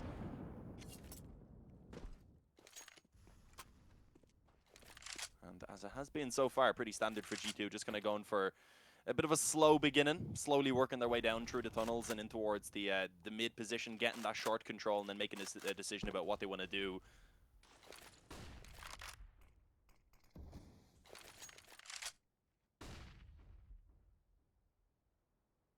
With Letney being lit up here, and he's in probably the best position he could be with that HP, unless he was in pit, I suppose. He's the only player left towards B, though. That's a bit of an unfortunate situation developing for him as fake smokes are thrown towards the A bomb site. Letney is playing super passive, knowing there's already at least one pushed up close. He lets them walk all the way out, hoping they don't check this angle. It is definitely his best shot. They're currently not looking towards it. I think he might have caught them off guard, lurking towards the back of the bomb site. They're going to go for the bomb plant. Look, he's putting it down. Shox is up close. Oh, no, he gets spotted. It was so close to working, but Shox just thinks to check it, as he's already cleared everything else. And with that, it's Nexa 1v5. At this point, obviously just trying to save the M4. Even that could be difficult, as they're starting to push him in. Lucky up close at the bomb. Oh, he spotted him out. And there's like no way out for Nexa. Caught before he can even get the weapon fully redeployed. Yeah, would have needed some mad like teleportation hacks there if we wanted to save, in all honesty. Was pinned in the CT spawn, of course, pretty much impossible. As yeah, G2 gonna go ahead and take themselves another round, leading 8-4 now. Sitting with double the scoreline of their opponents, and of course with a good opportunity to try and increase that even further, as again, Crazy aren't really able to get much of an investment out. Spending that excess cash, getting some pistols, some Kevlar, as much utility as they can afford, but on paper this should be G2 extending that lead. Already, of course, been able to take that long control as well. Realizing that they are up against that weaker weaponry, just going ahead and taking the positions where the AKs, of course, give them the most favorable duels, rather. Crazy, trying to get aggressive on short. Will they try and push up mid, maybe, is the question. If they were to do so, maybe a quick flank could be something that they do have, rather could give them a little bit of an opportunity here to maybe try and steal away a weapon. They do decide against it though, unfortunately. I was going to say Amanek chilling back would be on his own for a while. There we go, commitment coming through now. It is going to be a tough hold with just these pistols for CR4ZY. They're being spammed, but they actually win the spam battle. Jax dies to it. Now the bomb's not going to be planted all too easily. Decent damage returned on the nades. Kenny is going to play super far back and wait for this push to come through. His teammates up close, ready to take the duels, force the issue. Lucky falls in 1-for-1 trade. Bomb down in the open. This is scary. They now have to push the pistols. Auto full blind takes down Shocks through the box. Boost up's not allowed. No reinforcements can go to the side that way, but Letney picks one. Deagle in hand, looking for a second. Kenny S on the spray down. Avoids getting lit up by Letney from behind. 9-4 and just about making it across the line. CR4ZY almost pull it off with the pistols. Almost, but of course Kenny, a man who has been so important to G2 making it this far into qualifier, steps it up to go ahead and save that round for them. Back on the buy now again though for CR4ZY. At this point they do need to just pick up these final 2 rounds in the half, otherwise they're going to be in a very difficult position going into that T side.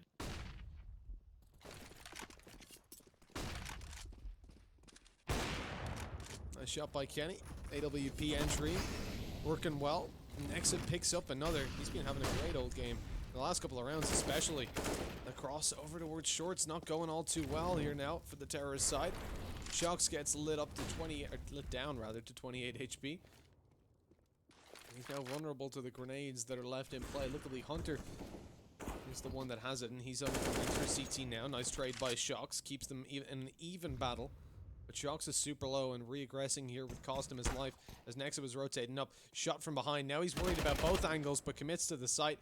Takes Kenny down and puts it into a 3v2. Man advantage with Shocks on 28 HP. And all they have to do is defend the B side effectively. Oh, but Amanek's already out. This could be dangerous. Oh, Letney doesn't make it out. The spam a little bit too much from the handle. Shocks and Amanek now left in a 2-on-2. I mean, it's still a winnable position here for CR4ZY. If the bomb goes down, though, that's when it could get really difficult. But we do see Nexa going ahead and snatching away a frag onto Amanek before Shocks can actually cross over. Left on 28 HP now in a 1 versus 2. This is going to be very awkward. As long as CR4ZY work together in this one and ensure that they're going to be able to pick up the trade, then I don't think there's going to be a lot that Shocks is going to be able to do about it. He's hoping that someone is going to make a mistake. Finally crossing over towards that bomb site, but as he tries to get the bomb down, I don't know if he's going to be able to get it done. Taps it to push forward, and yeah, there you have it. Nexa and Hunter are just waiting for it. Somewhat of a recovery. I want to see CR4ZY take 6 here. Bringing into the realms of possibility for the comeback on the terrorist side. I mean, how we've seen them have good T sides. That's not in question at all. But G2 not terrible at dust. I think you're going to see a lot more from Kenny. You got a triple op setup coming into the last round. It's always good times. They definitely have AKs in spawn. Yeah, they really do. Thank God they do. Maybe only one though, I think. So I think they're going to be rocking the double op setup for the rest of the round. Surprising considering Kenny S had the cash. He could have just bought an AK for the crack. It's more so considering they're up against some weaker weapons as well, because that's where it becomes a little bit awkward, where those FAMASs and those, if they had SMGs, etc., they'd be able to get up close, just try and take those trades, get a little upgrade to an op. Surprisingly, Amanek does pick it up, just looking to try and throw it away, rather, as he will go back onto the AK. So, yeah, 5-on-4 early on. CR4ZY find themselves a nice little advantage, something that they did need, considering, of course, they do have that slightly weaker buy. Oh, and lining up in mid for Esperanto right there. Jack's got the bit of damage in, but unfortunately not enough for the frag. He ended up falling alongside Kenny. And with that now, a 5-on-2, this should be a 6th round on the board for CR4ZY at half-time.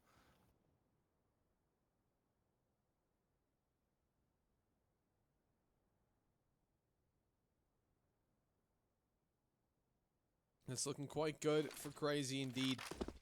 You'd have to see an insane clutch comeback from Lucky and Amanek.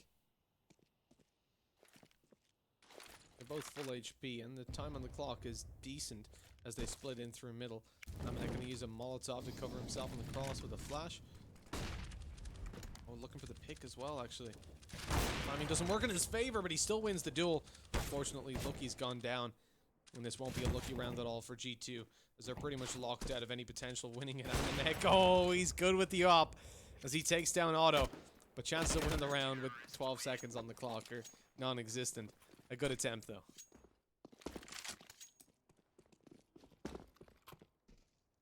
Yeah, overall a pretty solid recovery there from CR4ZY. I think they can be still fairly happy with being able to pull out up to 6 at the halftime. Of course, it doesn't really give them a lot of room to work with if they end up losing that pistol round. So ideally, they do need to get that going in their favor. And I mean, one thing to know has certainly been the fact that overall, when G2, even when they have picked up those pistol rounds, they have been falling to the force buys. I believe the pistol here they got at the start of this map, they did actually manage to capitalize off the back of, though. Hopefully we won't be waiting too long before we do get back into the action. As we've said before, players do like to take a minute or so to grab themselves a quick drink, maybe a toilet break, etc. It has been a long day of Counter-Strike for all of these teams, of course, heading on to what is, well, this is, of course, the third best of 3 that they played just today. So that's quite a lot to see.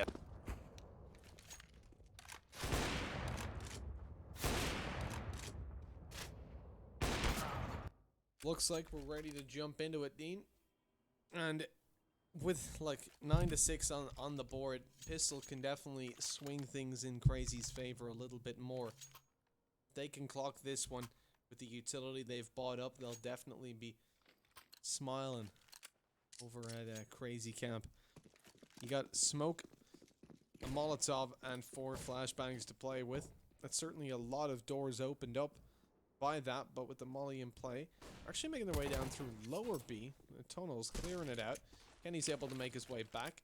Flashbang goes down to try and push him off the angle. Indeed, it works. And the short player is bailing backwards as well. Is he yet to indicate severe favor towards the side, but they are taken short. There's the shot onto Jax as well. This could help out. As they push out long, though, it's the long-range duel that's not going to look amazing for them. Lit down, though? Okay, maybe it will look great. On paper, it doesn't, but Nexa manages to pick up 2, leaving only Shox left alive, and absolutely butchered. G2 only find 1 kill in the pistol. Yeah, that was just a well-played round right there by CR4ZY. Recognizing, of course, that when Kenny got aggressive in the lower tunnels, that there was a good chance there was going to be someone pushed up on short, especially considering how quickly Kenny fell back off. It was quite obvious at that point that he was playing a little bit of a base setup, so they had that flash thrown in from top mid to stop Jax from being able to get anything done. And then, of course, with that, they were able to just charge up through short, go out long afterwards as well. They had the double angle attack on towards that A bomb site, which is too much for G2 to handle. Full eco going to be coming in now. CR4ZY. 8th round likely to be found here quite easily. Shouldn't really be taking too much damage up against those USPs. Looking to try and keep everyone alive, ideally. Although we do see G2 Esports going for a little bit of a play together here. 3 players pushed up on short, a couple of players then on mid as well. This could get dangerous. They can go ahead and combine to see if they can at least find a couple of frags off the back of this one. One eventually being taken down by Lucky, but overall CR4ZY, they are going to be dealing with things quite well.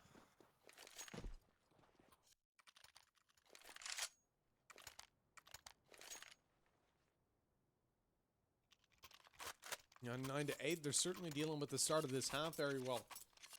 And G2, again, they struggled in the previous series, but they managed to pull themselves back into it. CR4ZY are a whole different beast, though. Full rifles in play for the CT side.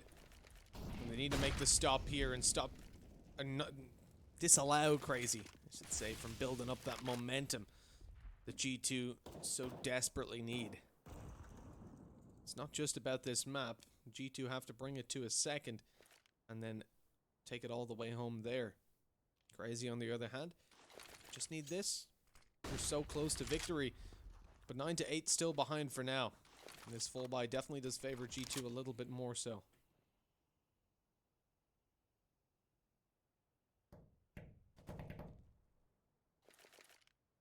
Yeah, just good map controller here early on actually being found for CR4ZY.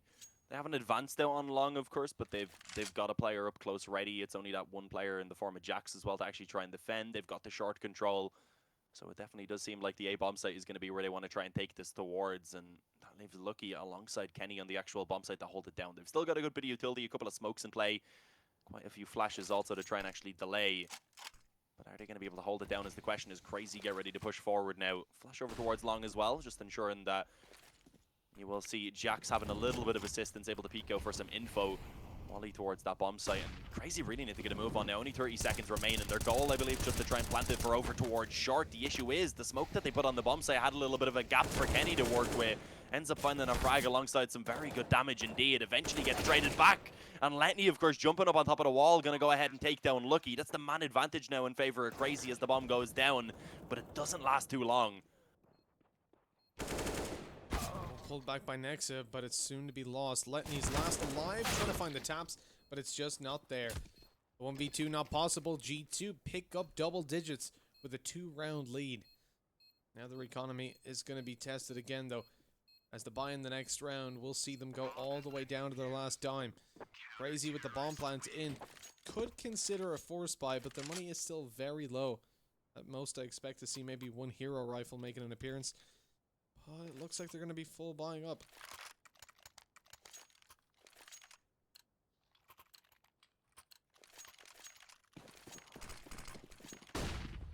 Yeah, this is an interesting force here from Crazy. I didn't really expect them to go for this one. A Scout, a Galil, 2 AKs, and a Deagle. I mean, they do, of course, know that they were able to bring it down to only 2 players surviving in that previous round for G2. So I guess the idea is, okay, if we win this round, then G2's economy is going to be completely broken. So it is definitely a high-risk, high-reward play coming in from Crazy at this point. Let's see if it's going to work out for them. Early on again, just grouping up over towards short, and this time around, G2 haven't really got as much of a defense set up over towards this A bomb site. They just have Jax on long, they have Kenny on the bomb site, and then a player spotting in mid, as well as the 2 over towards B. So this could get dangerous. The flash goes over. Kenny going to have to try and hold this one down with that AK, ready to peek in. A flash comes through from his teammate, ends up finding himself 2 quick headshots, or rather 1 headshot, and just a spray down onto Letney. Jax helps out eventually with the AUG as well.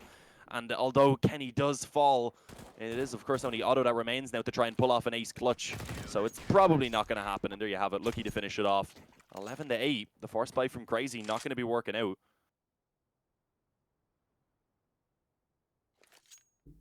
Not at all. Not coming through this time, so it leaves them down to having to take an eco. And G2, at this point, they've been executing control over the last 2 rounds, but losing a couple of players. This is their opportunity to gain a little bit more of a grip on their economy and ensure that they won't be thrown to an eco by just losing 1 round. And so far, that's not really the case. But if they do lose a couple of players in this, 3 to 4, it will really hurt them. It is not a round that you expect to see that coming through, though, every day of the week. As Crazy are looking towards middle control. Rounds like this tend to see teams grouping up and trying to overwhelm their target. Coming through the mid doors, it's difficult. They try to isolate a couple of different angles, but Shox doesn't care. He's flicking up and down. It's like a shooting gallery for him until he's eventually shot back at. Otto does take him down, but again, with a couple of kills under his belt and just a 1 rifle loss for the team. It's not that big of a loss. 12-8, a 4-round gap now developing.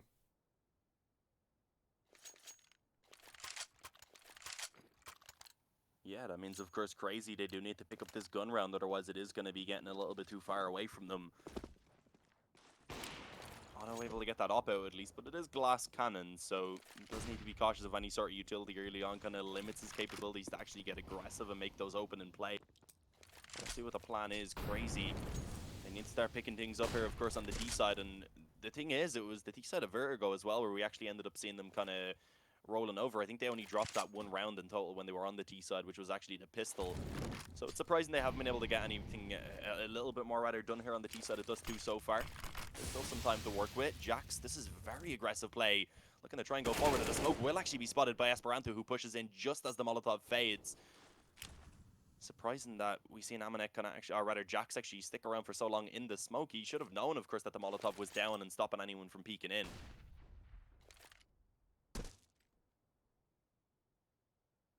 Bomb control still towards Crazy as well. They have so much to do. There's so much to work with, rather. Lots of the map. Pushing out middle. 2 players coming down from B. That could be a defining factor in the round. Amanek and Shox need to win out these duels. The trade there from Shox. He finds 1, but only the 1 on the board. Crazy with a 2-man advantage to play on. The bomb is going to be retrieved in just a moment's notice. And with the B side already under their control, that's where they're going. Esperanto was trying to flank up and kill one of these A players, but it did not happen. The exit's not found for Crazy. But even despite that kill, G2 will not think about going for this. They absolutely do not want to be involved in a round in a 2 versus 3 retake of B, especially not when you've got an op in play. Yeah, that B-bomb site is just so difficult to retake. Even when you're even in terms of the manpower, it's still never going to be easy because you just have to go through those tiny choke points. Utility does have to be placed extremely well for it to be doable. But there we have it. Hunter even been able to pick that up, so that should be dropped over towards Otto in the next round.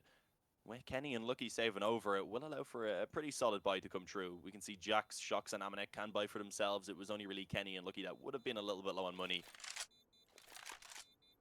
There we have it. 3 rounds now in the difference. Crazy picking up another one here on the T side. They keep it up, though, is the question. They don't really have a lot of room to work with. If they can pick up this next one, then, of course, at that point, G2 would be looking at an eco, most likely. So this is where they can go ahead and give themselves an opportunity to try and actually pick up another couple of rounds for free afterwards. They do, of course, they'll have this double up setup to try and contend with. Now that is in play for G2.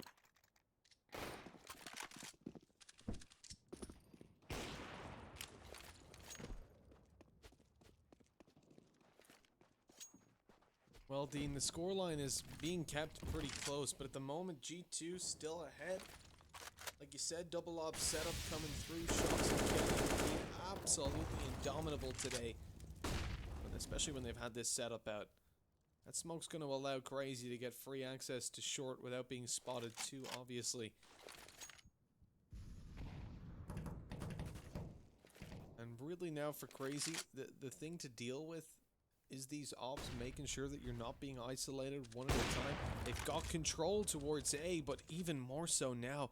As Shox falls, the B player is completely isolated. That should drag them off the A side a little bit down towards CT. Now, Lucky does go down, but Kenny S is finding himself a kill. I meant down towards CT. He's still alive. But Kenny finds himself a kill on short in the meantime, bringing it back to a 4v4, a situation that's much more winnable now. Yeah, and they've gone ahead and actually rotated one over towards B as well, so they can kind of have Kenny and also Lucky, who's rotated over towards B, spotting this mid area from the door, from the A ramp. But of course, Crazy now coming to a bit of a decision as there is only 30 seconds remaining. They need to do so quickly. That bomb being brought back around, and it looks like they will try and push up through short. But that means, of course, that they are going to be facing off against that Oppa Kenny, and also Jax then is over towards the cars. So it is going to be very difficult trying to actually cross through short, especially with all of their players coming from this one position. There we go. Let's see if they're going to be able to find anything off the back of it. The flashes and smokes going down. Kenny, he has been spotted, I believe, over in that corner as he takes a shot. Not going to be able to connect anything immediately, but the issue is there's only 5 seconds remaining, Mitch. If they can even just find one kill, the bomb has to be straight up stuck by Esperanto, and he will indeed be able to get it down. In the meantime, Crazy just continue to rack up the frags. It's left all onto Lucky and Amanek to try and save this round for G2, and it doesn't look like it's going to be allowed to happen. Crazy about to bring themselves up to double digits, and of course force G2 down to an eco in this upcoming round off the back of this one.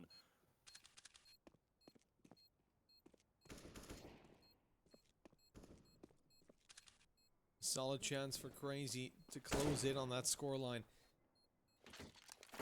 Amanek saving outside of long, and Lucky towards T-spawn as well. Side, B side of it. I think Lucky's the only one that's really in danger of having his weapon taken off. Even at that, I think the timing should be okay. They couldn't make it there even if they were going that way. So 12 to 10, and you can make it 11 here on the Crazy side. This G2... 2 weapons saved forward. Well, Kenny can buy up an op. With the mass and armor to come through. So it's not terrible. But they are saving the majority of their cash for the next round. Still giving them a decent chance. I would have liked to see a pistol dropped over towards Jax. The poor guy only has a USP. He found the ace clutch to keep the team in it on the previous map. He at least deserves a P250. Yeah, it would have been nice. Unfortunately, no one had one that straight up drop over to him, so stuck down onto the USP. May not be too big of an issue, though, because we do actually see Kenny managing to open things up in this round. Catching that player, of course, trying to come out with lower tunnels. That mid-aggression haven't gone quite well for G2 to kick this round off, but they will eventually fall back. Crazy, of course, still having a little bit of an advantage in terms of the weaponry.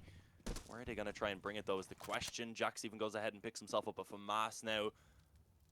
So this could get really awkward for Crazy. I mean, they've pushed Esperanto up long, but he's on his own at the moment. So if he ends up getting taken down or even just traded out, then it just continues to get to stay in an awkward position for Crazy. They need to group up, they need to work together here and try and trade efficiently. Kenny, a bit of damage being connected there on the corner, kind of keeps Crazy at bay for the moment.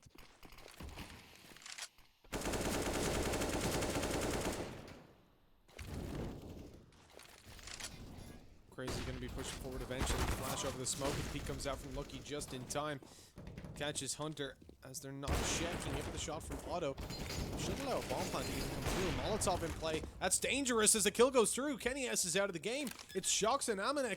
2v3 all of a sudden. Crazy have pulled this back phenomenally.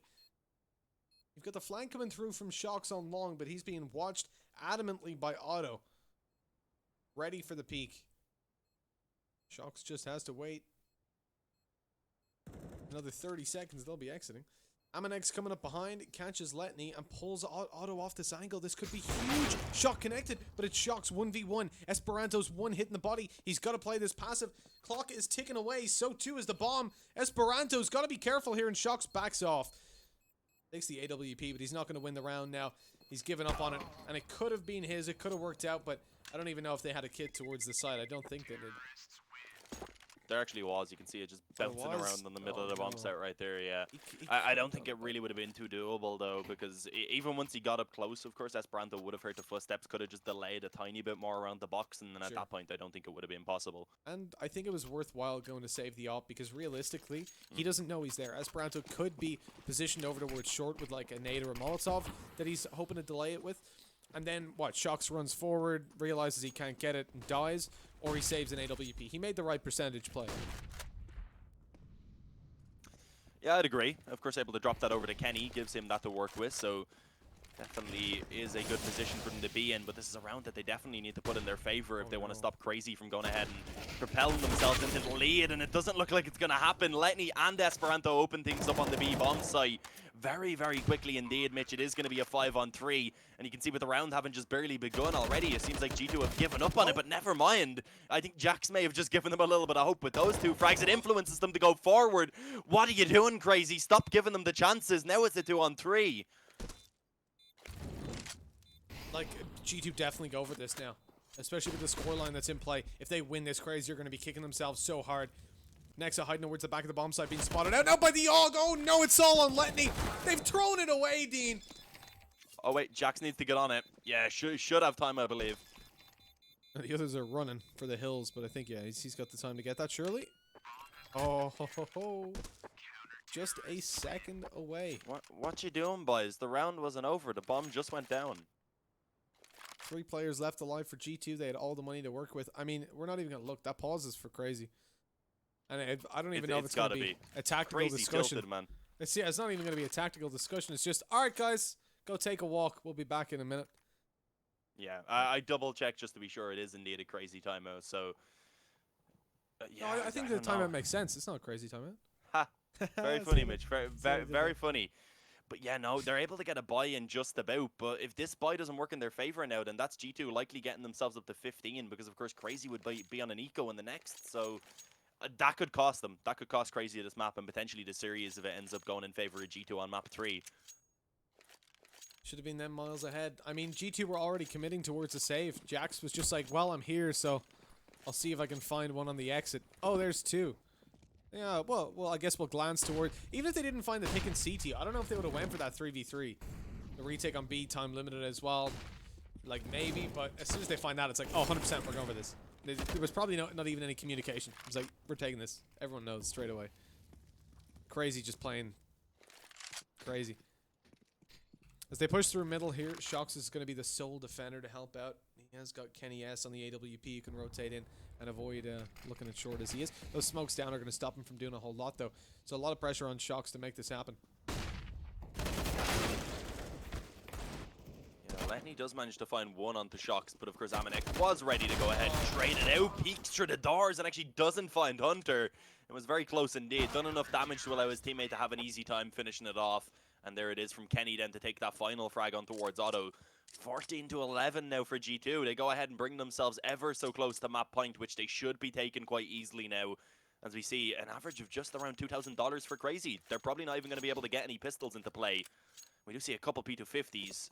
Hunter, Nexa, and Esperanto are going to be able to pull those out, but I mean, there's not too much chance of them here being able to really get any damage in even.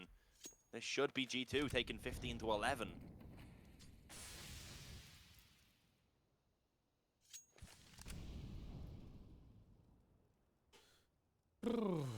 It's such a rough. Like I don't know how you recover. Like coming over to the next map is really gonna be a test for CR4ZY's mentality. After being so close to closing this out, having yourself almost a guaranteed lead, and throwing it away like that to now find yourself fighting for an overtime. So rough. And G2 have got the mental advantage now for sure. CR4ZY with just the pistols. They're I don't know what was going on there with Otto. They're going to start making their way down towards the A site by the looks of things as the bomb rotates over. It will have to cross middle. I don't think it's spotted from that angle. Jax is able to take Nexa down. A flash went through. A risky play, but one that pays off as he clears out that area of the map and finds an advantage. In the process, a lot of the other players are lit up too. Run boost to come through. Shot not hit by Kenny, but will land it eventually, given a couple more opportunities as well. Oh, nade and a Molotov kill almost instantaneously for Lucky. Yeah, follows it up with the AK then as well. 15-11, Mitch. Pause comes in. You'd imagine this is probably another pause coming through from CR4ZY just to discuss this last round. But no, it's actually a pause from G2. I believe it is a technical pause. So some issues right now for the French side. Looking at the ping, it doesn't seem to be anything in that regard. So hopefully not something that's going to take too long to be resolved. You don't want a big pause kind of breaking momentum going in towards these, well, I guess the potentially last round, or just the last few rounds in general.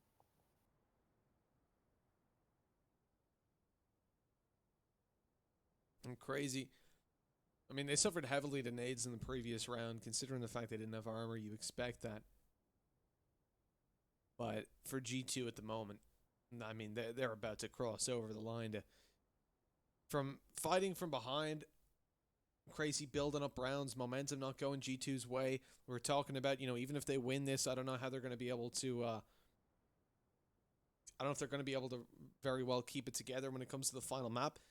But you just look at what we just witnessed. That round where they found the 3v5 retake of B, you can be guaranteed morale is high as it's ever been on G2 right now.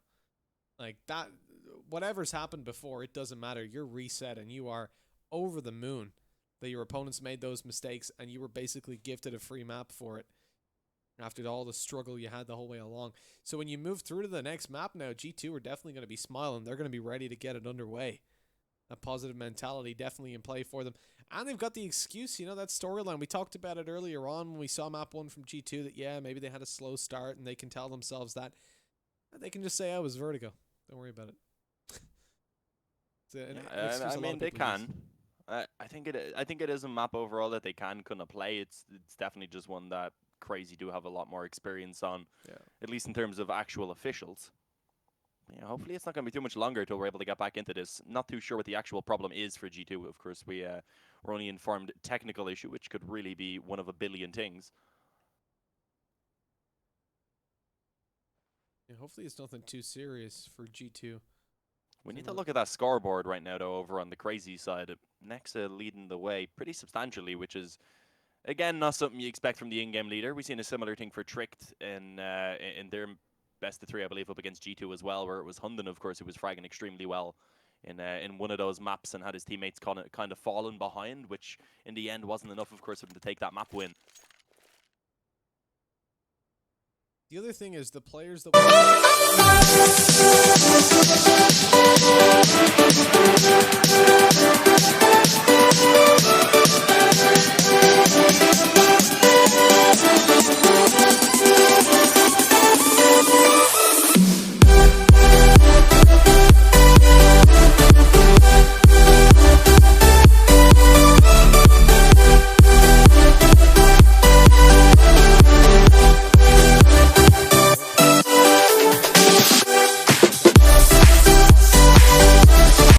Kenny's doing well, but it's Lucky It's getting the damage done. Definitely having a stellar series. And indeed a good day overall. We're ready to get back in with it as the pause is cancelled. And what could be the final round. Kenny S on the AWP, 2 AKs, an M4 and an AUG to play with. CR4ZY have got lots of rifles, but their utility somewhat limited. And just, oh my god, torn apart. Shox and Amanek towards middle. Take 3 kills, and like that, it's almost over already.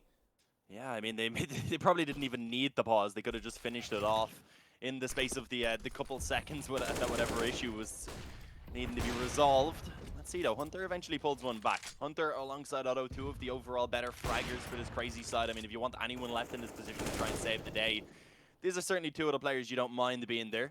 Hunter gonna see if he can try and actually get that bomb planted. Does just straight up stick it. So bomb at least goes down, gives them a little bit of a better chance now to try and play the after plant. Otto ends up finding that flank from Jax. And now Hunter up close to the door drops Kenny. All onto Lucky trying to go forward. Eventually takes down Hunter, of course, but still has one more to go. Otto up close at the car. And with low HP, 1 bullet, all that was needed. The defuse easily going to be found, of course, and there it is. G2 able to finish it off 16-11 on map number 2.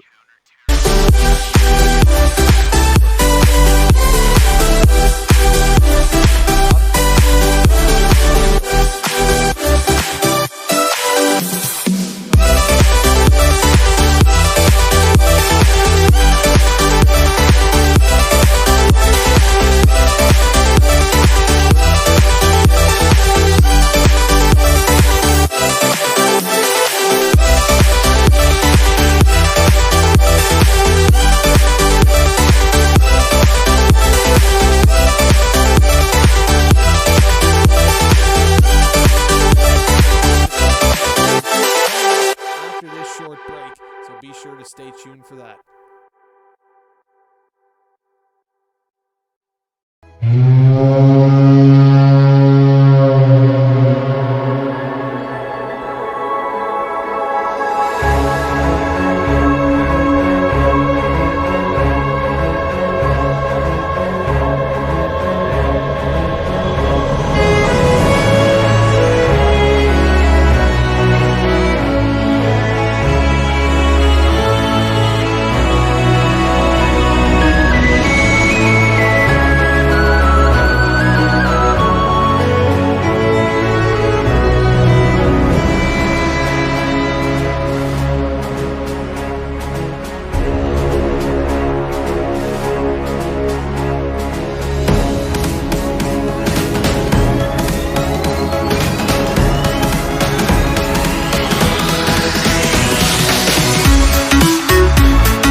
Those hazy days I do remember. had the whole world at our feet, watching seasons change. Our roads were lined with adventure, mountains in the way couldn't keep us from the sea. Here we stand, open arms. This is home where we are, ever strong in the world that we made. I still hear you in the breeze, see your shadows in the trees, holding on, memories never change.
I don't know what you want.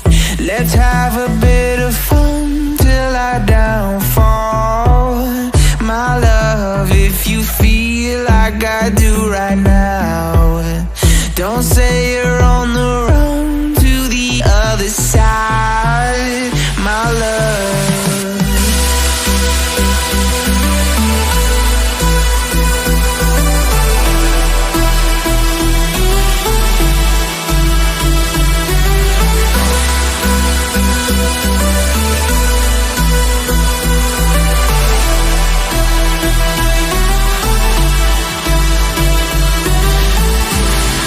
you say you wanna try, but you never do. Sugar, there's a reason why we lose. You say you wanna cry, but you never do. Sugar, there's a reason why we lose.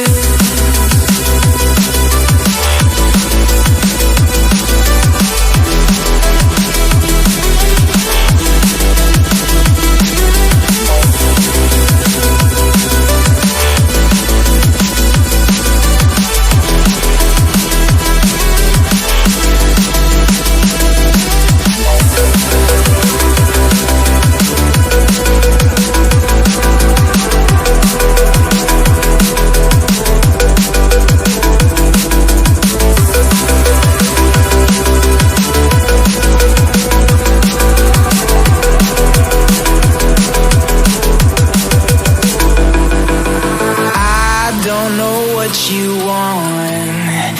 Let's have a bit of fun till I downfall.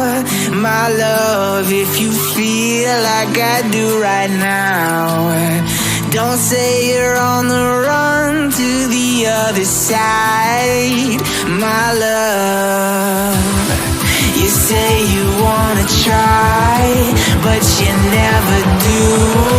Sugar, there's a reason why we lose.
into the night. I raise my hand to the fire, but it's no use, 'cause you can't stop it from shining through.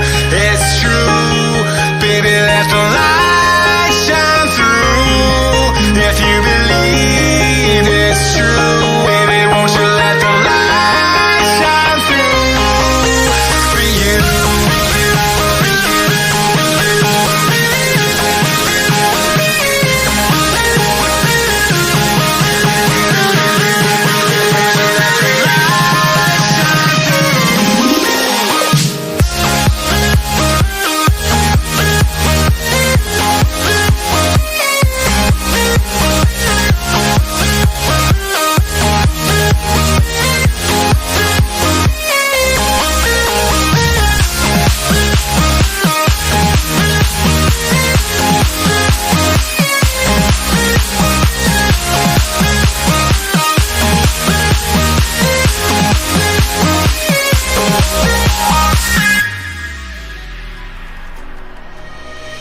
Eyes in the sky, gazing far into the night. I raise my hand to the fire, but it's no use, 'cause you can't stop it from shining through. It's true, baby, let the light shine through. If you believe it's true, baby, won't you let the light shine through for you.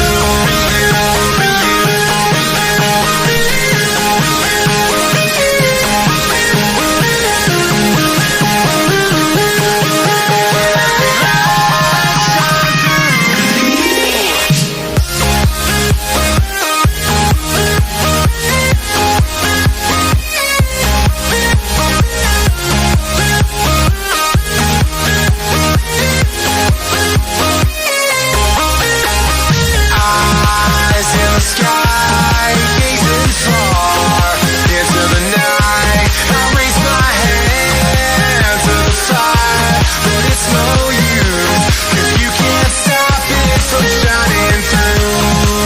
It's true, baby, let the light shine through. If you believe it's true, baby, won't you let the light shine through for you.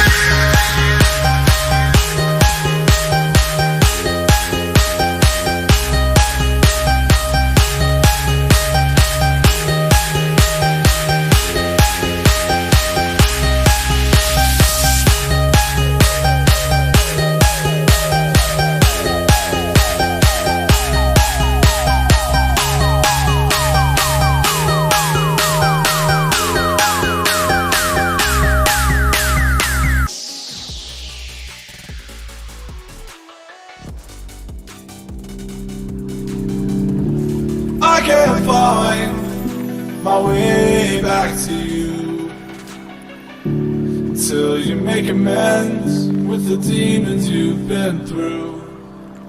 And I can't regret leaving you alone until you find your way back home.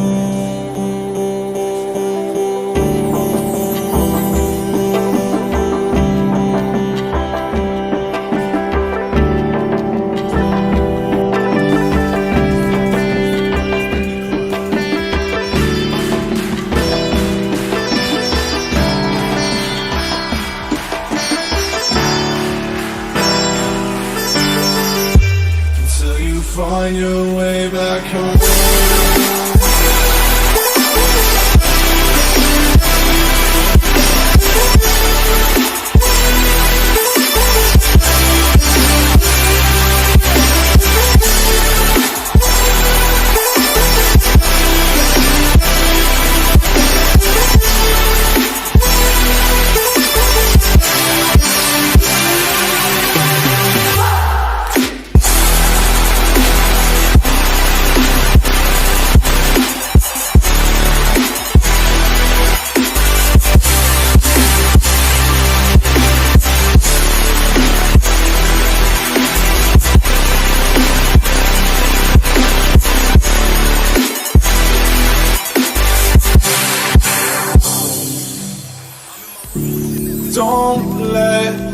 drown. Don't let me drown. Don't let me drown. Have your girlfriend run straight to my yard and have her up in my bed. Yeah, 20 minutes I'm dead. Tell her okay,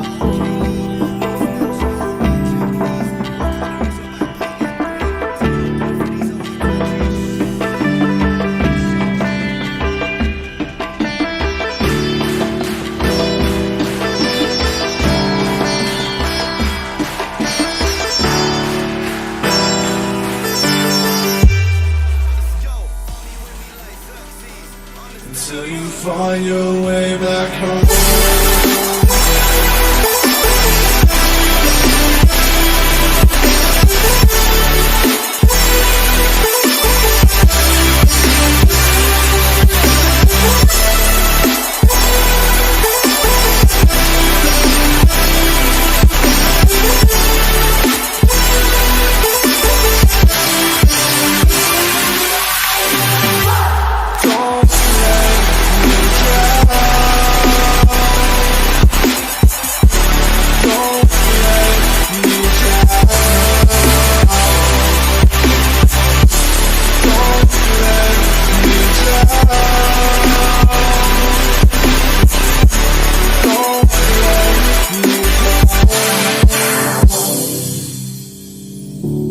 I can't regret leaving you alone until you find your way back home.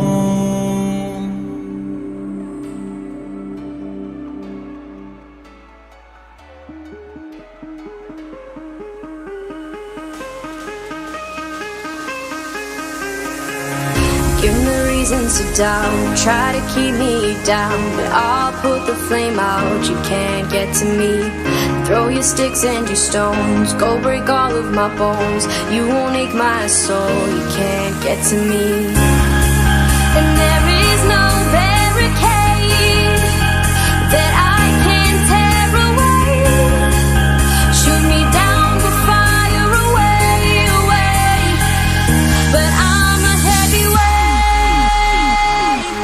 I'm a heavyweight, I'm a heavyweight, I'm a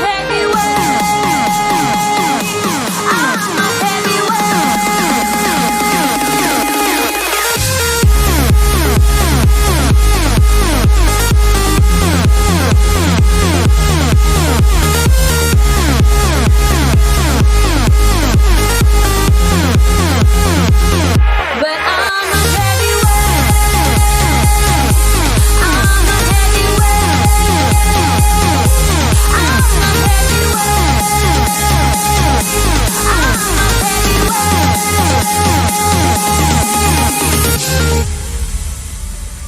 a heavyweight. Push me down to the ground, what goes around comes around. You won't put the flame out, you can't get to me. Say what you wanna say, go take it all away, but I'm here to stay, no you can't get to me. And there is no barricade that I can tear away. Shoot me down, but fire away, away. But I'm a heavyweight, I'm a heavyweight, I'm a heavyweight, I'm a heavyweight.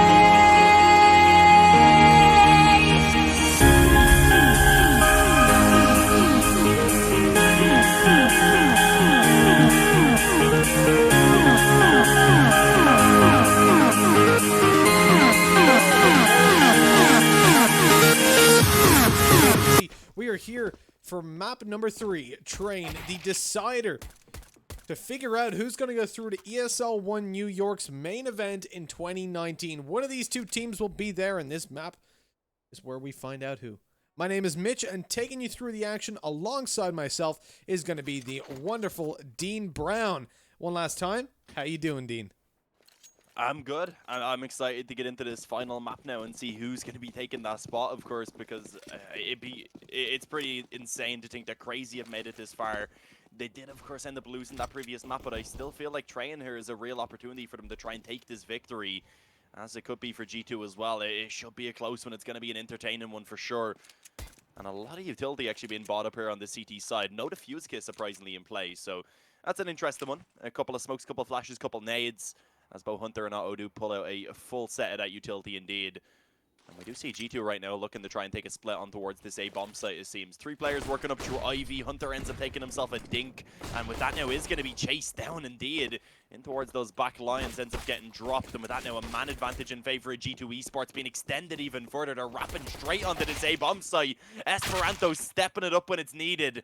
But it's still that man advantage, of course, in favor of the French side. The 3v2 now. Nexa manages to pick up 1 kill. Leaving, okay, Otto falls, so it's all on Nexa, as he's got to find the 1v2 to pull back the clutch. Can he do it? As Lucky's up close and gets lit down. Shot in the chest and eliminated. Shox is trying to maneuver around the bomb site. He's closed the distance in massively. Was last spotted back of Brown. Catches him completely by surprise and just waits until he stands still so he can line up the shot. 1-0, G2 take the first round. Yeah, with a pretty convincing pistol round there as well. A nice approach, the wrap in through the back of the A-bomb site, maybe trying to sell that it may have been a little bit of a fake. Of course, they dropped Hunter, and with that, we're able to just go ahead and rush their way straight onto the bombs. CR4ZY will, of course, be coming back in with a force bite. Oh, they don't want to be giving this up too easy. They've actually been overall pretty successful, I believe, with their force buys, having won 2 of them already throughout this map throughout this series rather, after losing the pistol. Let's see what they're going to be able to get done this time around. Already, Lightning ends up taking a little bit of nade damage in towards Pop Dog, so a bit of a favorable position already being found for G2. Spotting out Nexa as well over towards the lower B ramp area, as they do just early on work to get themselves that map control. Spams from Amanek, don't find anything. He checks Hunter up close and finds the kill.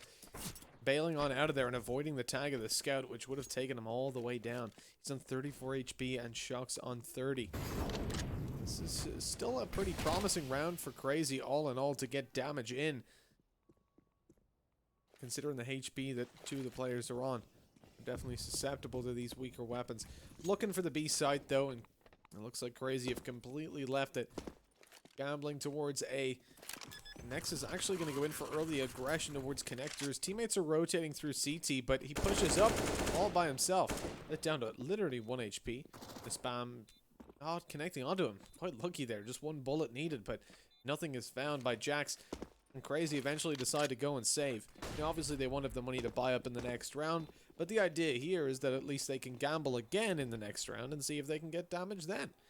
Shox is also exiting, and hopefully not going to go all the way through T-spawn. Considering the weapons he's up against, he knows it's not the best idea to continue that aggression. Potentially get lit down, or, well, taken out all by yourself and give them a free AK. Yeah, overall right now, I don't think G2 can continue hunting too aggressively. Jax will end up dropping Nexa at least, but not able to go after those scouts anymore. Where everyone having already been tagged up, those scouts were in a position where it was only 1 shot needed onto pretty much everyone, so... Yeah, G2 going to live with all 5 players in the end, able to carry over a couple MAC-10s, all of the AKs, of course. As CR4ZY into this round, they're only going to have that 5-7 and a couple of scouts to work with. Will they be able to actually get in a bit of damage this time around is the question, because they don't allow for G2 to build up a strong economy early on. That's when it gets really difficult to deal with them, when they're able to just pull out that op onto Kenny, when they're able to get all the utility they need for these rounds. That's when it really can be a bit of a struggle. Early on again, G2 just taking their time, realizing that they don't really have to get too aggressive early on when they're up against such a weak buy, when there's not really that utility, etc. in play for CR4ZY, that it's quite likely also that some aggression may come true, so just holding early on for it to come into place. There we go, trying to pressure a bit over towards Ivy. That seems to be their goal for the moment with a couple of players.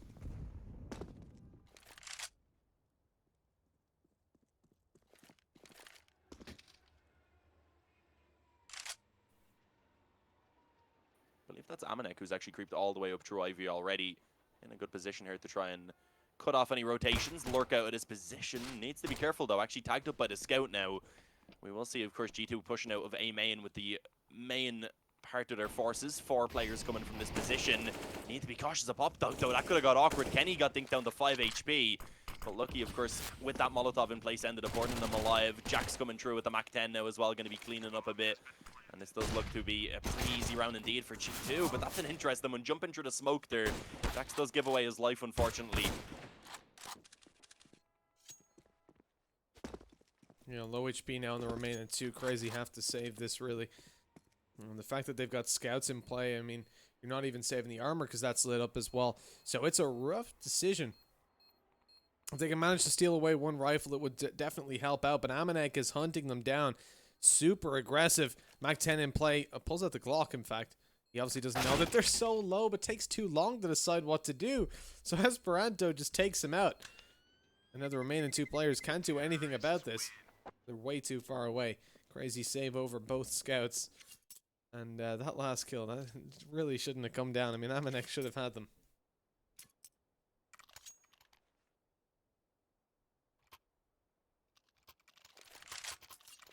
Yeah, quick 3-0 start though, of course, coming in from G2. Overall taking those rounds clean as well, so they can be pretty happy with how it went. The investment coming in though, they're able to get the op out straight into this gun round. All the rifles, all the utility they could ask for. But of course, CR4ZY coming out with the ops of their own, actually going to be bringing out that double op setup, and it is actually Esperanto going onto the secondary one this time around. Of course, we did see in, on that previous map with us too, it was Letney who was picking up that secondary op when they did opt to go for it. Oh, ticked up by the Molotov a little bit. Kenny backs off. Getting a little bit too eager. CR4ZY holding on passive. Esperanto with the second up there, supporting Otto. It's playing towards the B bomb site. And Esperanto looking for the frag and takes it onto Kenny. As they aggress forward in Ivy, Amanek drops the smoke. He should be able to retrieve the op if he wants to. That Molotov comes outside. Okay, if it went in, you would have been a lot of damage. Esperanto pushes up. What is that? He takes Amanek down, though. Close range duel going his way as Letney falls. It's a trade, but it's not enough to put G2 in favor. CR4ZY's still looking better with the man advantage to play with here on train as G2 start to refocus their efforts. It looks to be towards B that they'll eventually hit. The Nex is already in this area, having read the rotation, and calls for Hunter to come and help him. Both AUGs already towards this site. It's not an easy take for G2. Yeah, all 3 players looking to try and work out a heaven, though. Hunter playing from behind the bomb train, has that assistance from directly below. Hunter taking 1, Jax falls to his death. As, of course, Nexa did give the assist by putting in the damage. The bomb will eventually go down, but Shock's left in the 1v2. Up against the 2 ops, though, so if the shots are missed, I was gonna say it could give a bit of a chance over to Shocks to connect his own ones. But unfortunately, it's not going to happen. The op goes ahead and finishes it off in the hands of Otto. Defuse easily coming through. And CR4ZY going ahead and getting themselves around on the board. I mean, some good damage though overall from G2 there, bringing it down to only 2 players surviving. The main thing though for CR4ZY is the fact that they did bring over that double op setup. So they'll be able to just drop a couple rifles overall, still have a very strong buy coming into this round. They do have to deal with, of course, G2, who once again are going to be buying up as well. Couple of Mac 10s don't play. That's surprising because Lucky could have dropped over another AK, as could have Shocks. This is strange. Did Shocks just drop his AK in the spawn by accident? What's happening right now? It's a weird... He had it a second ago. He had that as... I'm going back. Where is it? Okay, well, the duel's going down in the meantime, and Molotov in play towards Connector. Lucky's going to be dropping the bomb and planting it towards the back of the bomb site. Gotta watch out for the rotation coming around on Esperanto, though. He just spotted someone up on top of the train, but Kenny, yes, reacts in time. Takes the kills. Puts it a 1-man advantage in play now, or the G2 side to play with. Yeah, this is an interesting round indeed. Hunter alongside Letney right now, left to try and pull off this retake. Up close with that smoke fading as well. It looks like Hunter is going to be in a lot of trouble. Shocks on that Mac 10 goes ahead and finishes him off. With that now it is going to be a 4th round being found for G2. Lucky shuts down that final player, trying to creep out from behind the oil train. And with that now we see, of course, CR4ZY not really going to have very much money to work with. Maybe a few upgraded pistols to be bought up, but it seems like that's going to be the extent of what they'll be allowed to actually buy into this round. Also, I did just confirm that Shocks just straight up didn't buy a weapon. He had bought one initially and then threw it over to Kenny, I believe. It was just interesting that he didn't have to take one when he had $2,800 and then Lucky also had enough to buy. But it worked out, so I suppose you can't really judge it too much. Was it the AK he dropped over? Yeah, he threw it over to Kenny. Weird that he gave Kenny the AK to to play with. Shock's obviously generally a better rifler in general. We saw that certainly on Vertigo when the op play was kind of being countered out a little bit. Shock's was by far the best performer. But on the previous map, Kenny certainly had no shortage of performances with the AK-47. Now 4 Overall, both very capable, so I don't think it's too big of an issue. It was more so that he didn't buy up another weapon. That confused me. Well, yeah, like you said, it's worked out. So it's all G. That flashbang didn't work out quite as planned. Amanek gets full blinded. Hunter's not going to be able to get up to all too much as he's taken down by the Mackie. And now Crazy with a B stacker eventually going to be forced back to A. Really, nobody's been spotted out though. Even despite that, G2 are taking their time, allowing Amanek to clear out all the angles, making sure that there's not a couple of pistols lurking around. He's relatively happy, I think, at this point that it's clear, so they'll rotate back, pick up the bomb, and make the push towards the site. Yeah, at this point, I feel like the save is definitely worthwhile for Crazy, especially considering the majority of the players have actually bought up Kevlar, just being able to carry that over into this next round so that they can get the bio. And, well, rather just boost up that buy a little bit is definitely the correct decision. I suppose Otto, of course, can see if he can maybe snatch away a weapon from one of these G2 players, but they also do want to avoid feeding the money over to Amanek, of course.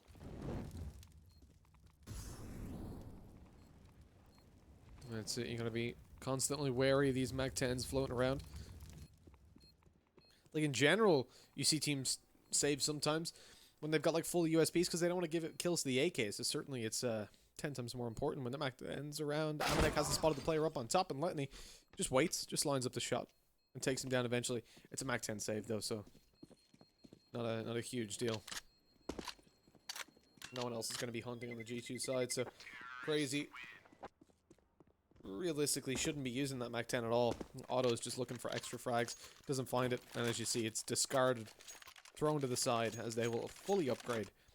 Taking the AWP out on Otto. He was hoping to maybe get himself a pistol or a bit of utility on the side with a Mac 10 kill, but it's not happening. Double ops for G2. Shocks and Kenny again. They've been super impactful previously, so you can definitely understand why. On the T side of train. I'm excited to see how this plays out. It's definitely one of the maps where you can make it work, I'd say, alongside Dust too, of course.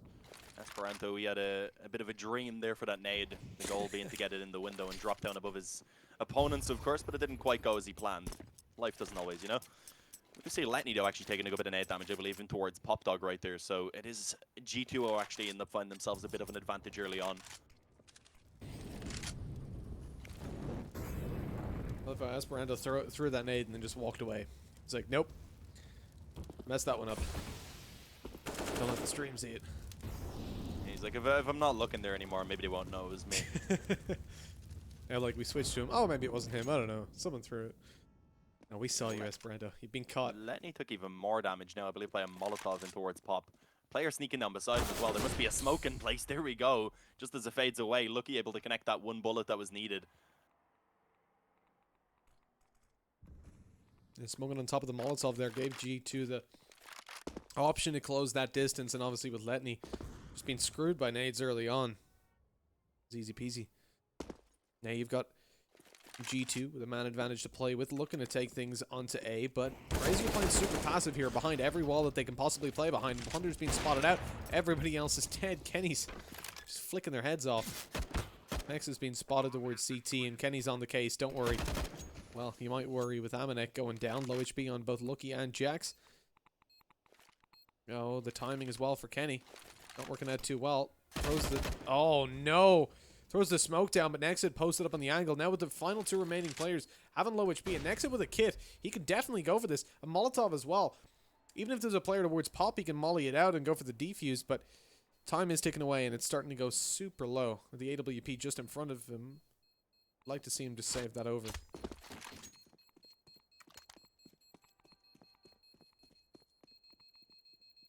Looking to see if he can get it. Just going to wait for a moment. The bomb actually going to throw a little bit closer to him, so not having the risk going out in the open to go ahead and retrieve it in the end. 6-1 though for G2. They're getting themselves off to an amazing start here on the T side of train, and they've had a bit of a tough day so far going through this qualifier. There's been some close matchups that looked like they were going to be falling to Tricked. Of course, we ended up seeing some miraculous clutches coming through. Jax with that ace clutch. And they've got to this point now, and they're thinking, okay, guys, we've struggled all day. Let's finish on a high note. Let's try and take this map convincingly. I think that's what they're looking for right now.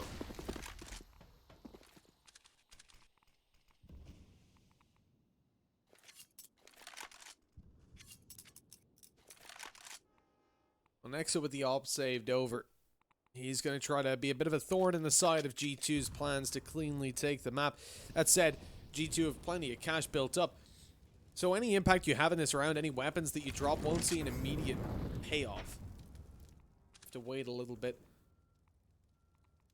And win a couple more rounds, or indeed just beat back in the rounds that G2 were winning. Make sure that they're not surviving with more than 2 players alive.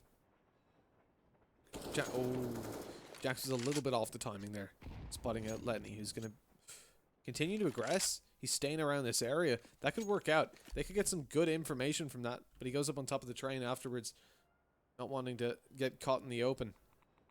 This means you got a second player rotated over to help. Nexa is then starting to come to B. That's all the information they have, is that there were 2 outside of B. G2 eventually relocate. They're finished their shift walk, and they've made it just outside of T main, and they're about to start pushing on through, as Otto and Hunter are the only players to defend this site, with Hunter on the site and Otto up a little bit closer. He might be able to catch them off here, though. They don't seem to be checking up on top of the train. Swings out, finds one. So much damage done onto the second as well. Shocks is super low. Hunter's a little bit early on the spam. Shots with the deagle. There's Esperanto following through. Doesn't get a second.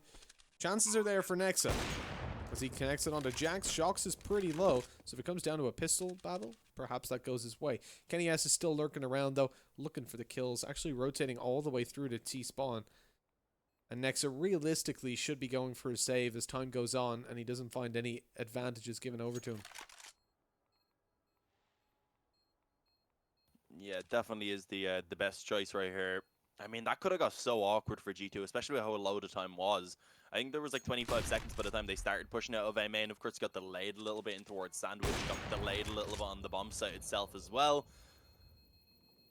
And overall, a lot of damage actually being put in by Crazy in this round. The main thing is, of course, the fact that we do see G2 still having a pretty great economy overall, and Nexa ends up getting flanked out. So unfortunately, he will not be able to save the op. Shocks doesn't manage to pick it up to drop it over to Kenny, but that's not really an issue when you do see Kenny, of course, already sitting with $11,000 just as the round had begun. So able to buy that up pretty easily. That's Crazy now coming back onto the buy once again. They need to start picking up some rounds. 7 rounds already on that T side for G2. Here on train is already a position where they'd be thinking, okay, that's enough. And of course, the opportunity for them to try and extend that even further, definitely there for them with quite a few rounds left to go.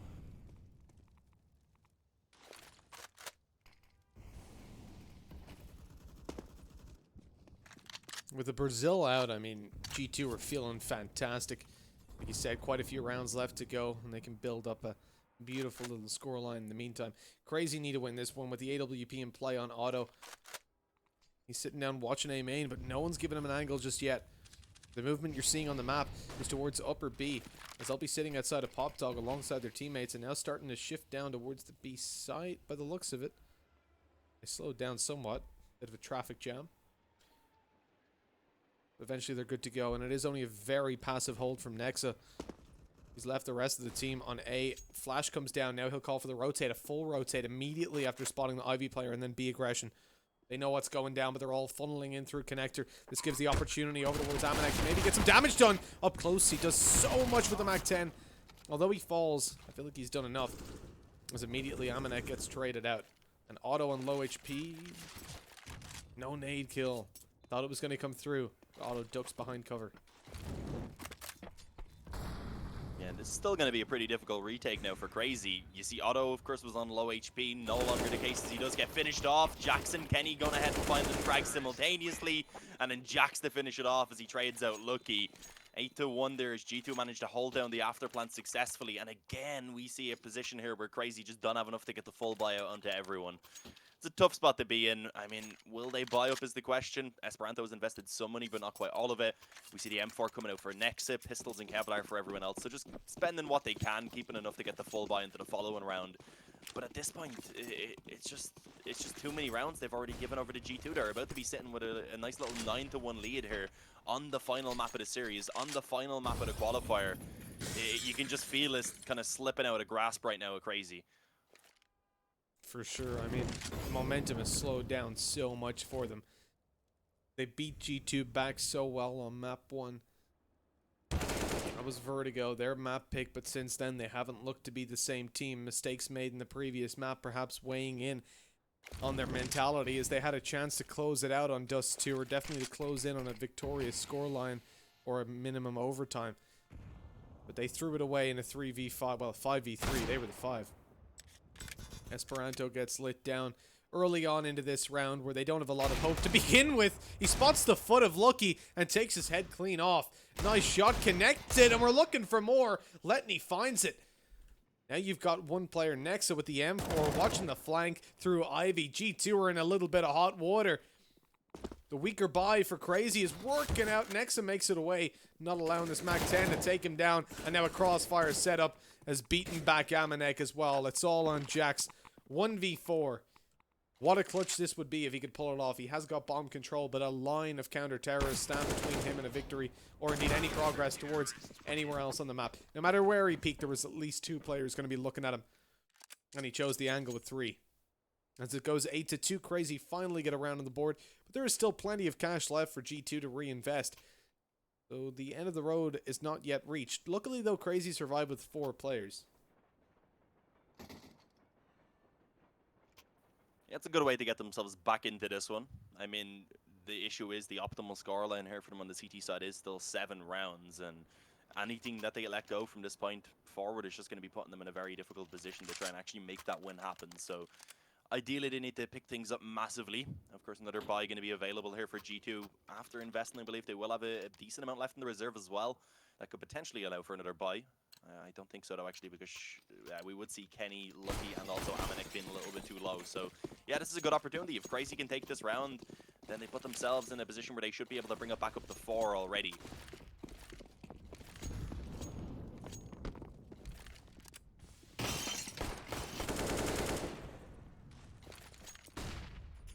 So an important round for CR4ZY, as you've said. But G2, they want to keep this lead going and keep it extending. They've seen the CR4ZY have what it takes to make comebacks happen in the past. And let's hope it doesn't happen here for their sake, as Nexa gets taken down. The solo B defender is isolated and eliminated. Amanek again trying the strategies up close. He loves the MAC-10. He's a big fan. Sees the feet, and there's the kill. Fantastic frag for Amanek. And a man advantage to play with now, with the bomb planted. Up behind, you want to take a look at Shox. I mean, Letney's thinking about aggressing. He's made a lot of steps. Shox is ready for the slow peek, but it's not coming through. Letney backs off. And that spooks Shox. He doesn't want to get flanked out. Now he knows exactly where he is, that he's towards this toilets area, and he takes him down. Yeah, it was just a save, of course, being called here from CR4ZY again. Esperanto taking himself an exit frag at least there, but at this point, that's not too big of a deal. I mean, keeping the economy kind of modest at this point. And of course, with those 2 weapons being saved over, we will see CR4ZY be able to pull out a pretty solid investment themselves. So, I mean, it could add up. If they're able to actually win out this round, then they will still be able to force G2 down onto that eco. But 9 already on the T side here for G2 Esports. The opportunity for them to try and find even more. As they do come into this round, surprisingly, with 2 MAC-10s. I mean, they had enough to get the rifles out if they wanted to. So that's an interesting choice. They should know that they're going to be up against a pretty solid buy, especially considering 2 weapons were saved over and the loss bonus is built up for CR4ZY. There you go, Lucky taken down early on. Jax as well actually ends up being a second victim to the AUG of Nexa. We do eventually see Amanek trading it, but Esperanto on his off is ready to go ahead and get a double kill of his own. Finished off by Hunter elsewhere. And that is going to be CR4ZY, taking themselves another round and doing so very, very quickly indeed. G2 tried to take up the pace and it didn't really work out for them.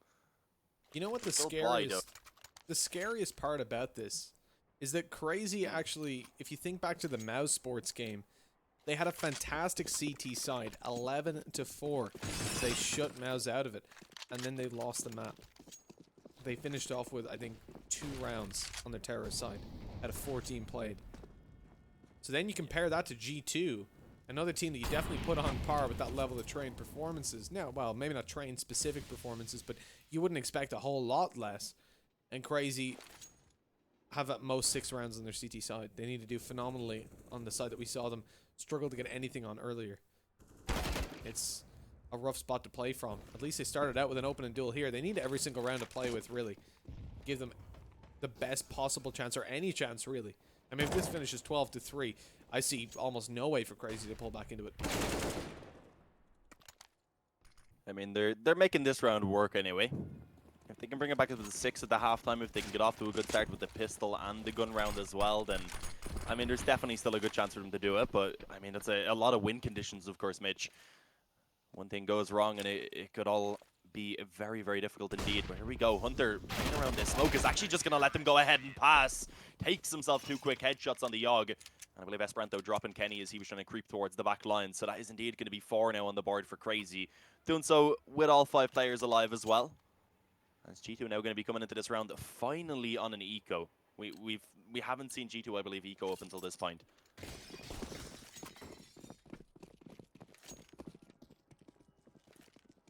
Yeah, it's the first time their economy's been in question. As their terror side has just been full of free reign. And where are they going to take things now? I mean, you're looking for Shocks to find openings with the Deagle, really.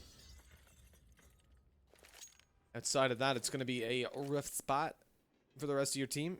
Not many teams do lose to Glocks.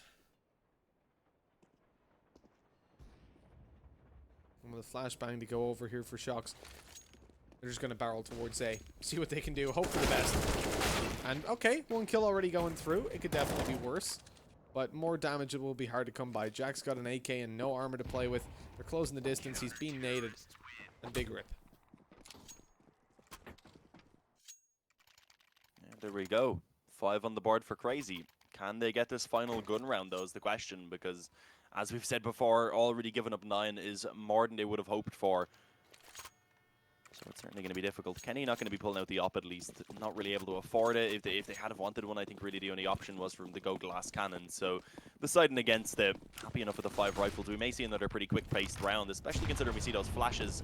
And also quite a bit of utility being thrown out on towards A early on. And Nate, I believe, actually connecting towards Hunter and doing a bit of damage. But they're not going to be committing quite yet. Instead, just splitting across the map again for a pretty standard default.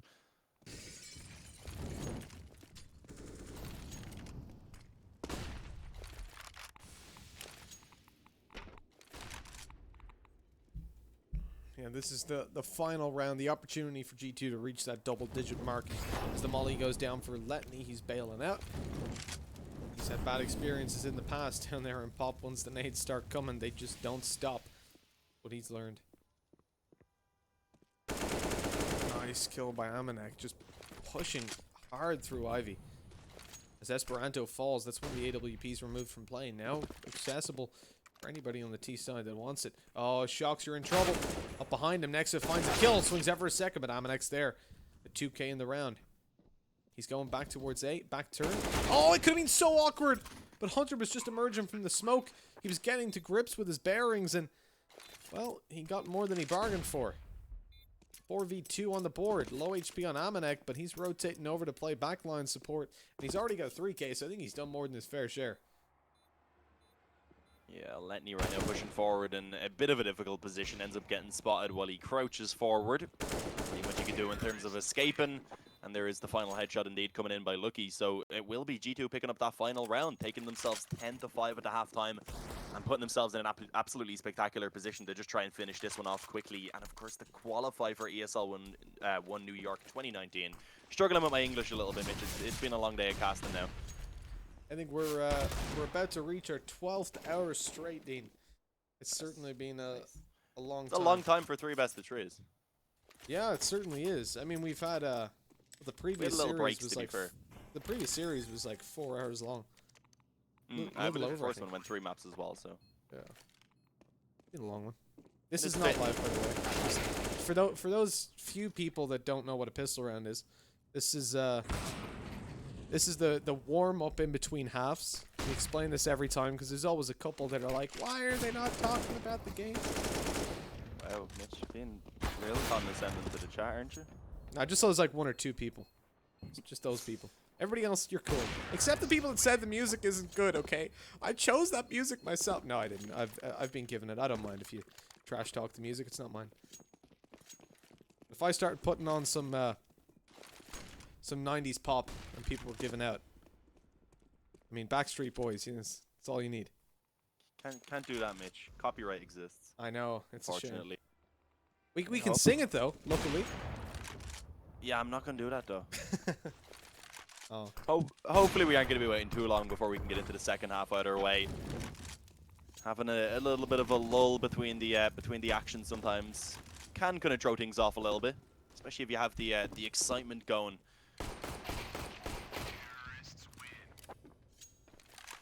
Are you gonna sing some 90s pop for us, Mitch? No, I'm good. I'm good. No? It's You're the one that brought it up though. yeah. No, I mean, I'd do it if you were doing it, but I don't want to be like that guy by myself singing 90s pop on a stream. I'll clap when you finish. I'll try anyway. I just push the talk, so that might be hard. You need two hands, you know. Oh, you can clap with something else, Dean. Your feet. You can clap with your feet. I'll just slap myself in the face. That probably sounds pretty similar. Perfect. So, like, I want to ask you, Dean, now, 10 to 5, from what we saw of Crazy earlier on Train, just to bring it back to CS a little bit. Do you think Crazy can come back into this? I mean, they've had decent T-sides before, but against Mouse, it wasn't great. Then again, it's a great map for Mouse. How are you feeling? No, I do think that this is just going to be G2 being able to finish it off. I mean, it's been a great series. It's been a great qualifier, great day overall from Crazy, but I feel like here on Train, they've just fallen a little bit flat. They've got off to a poor start, and as you said, when we seen them on Train earlier, they didn't really have much success here on the T side, so it's not boding too well for them right now. But who knows? It's Counter-Strike after all. Anything can happen. We've seen crazier things. I took people for a race on halftime around the map. I hope they appreciated it. So it's 10 to 5, like you said. Here we go, Crazy. Crazier things have happened as they move towards the B site. Let's see what we're gonna be rolling with for G2. Two players holding down, Lucky and Shocks. The smoke towards A hasn't baited them out into a rotation just yet, and they'll stick down, holding steadfast. As Lucky finds one kill and taken down immediately after, Shocks might be able to catch them by surprise. He's being hunted down and has to back all the way off, allowing a bomb plant. They're definitely going to concede that, but they're happy to. They're playing for the retake right now with the kit in play. They're not too worried, but they don't need to be worried about Esperanto. He comes up behind with a P250, finds himself a kill. There's a second on the board as Jax goes down. Just left completely uncontested. Esperanto's able to win the round almost by himself. Amanek tries to pull it back, but he's peeked out from multiple different angles. No chance. I don't know why it took so long for Jax to realize that Esperanto was up close right there. Maybe a little bit of a confusion about where the initial player Esperanto actually killed got taken down from, because it took about a good 3 or 4 seconds before Jax even begun to actually react to it. So there we have it. Crazy picking up that pistol round coming onto the T side, giving themselves a chance now to try and actually build back into this. Up against the Eco, of course, from G2, they realized that and decided to pull out 3 SMGs. And let's see if they're going to be able to pick this one up cleanly, build up some bank with those Mach 10s and with that MP7 as well. An ace stack coming in though, so this could get a little bit dangerous. Eventually though, we do see them lining up for that Mach 10 indeed. Letney just cleaning up, Esperanto taking down a couple from Pop Dog. And there it is, a 7th being found very, very quickly. That's a quick opening pistol and a quick anti-eco as well. As the Holy kids. damn, I just realized Esperanto's 20-6. Yeah, he's not having a bad game. And Nexus 17-10. What is happening to the rest of them though? Yeah, Otto's had better games. But he also avoided a lot of combat on the CT side in general. I mean, he wasn't participating. Wasn't getting no trophies. No trophies for participation. I was gonna say, as the kids say these days, there for Letney's SMG kills, cash money, I believe is the adequate phrase. He farmed so much. Timing was perfect as he ran out. Everybody had their backs turned.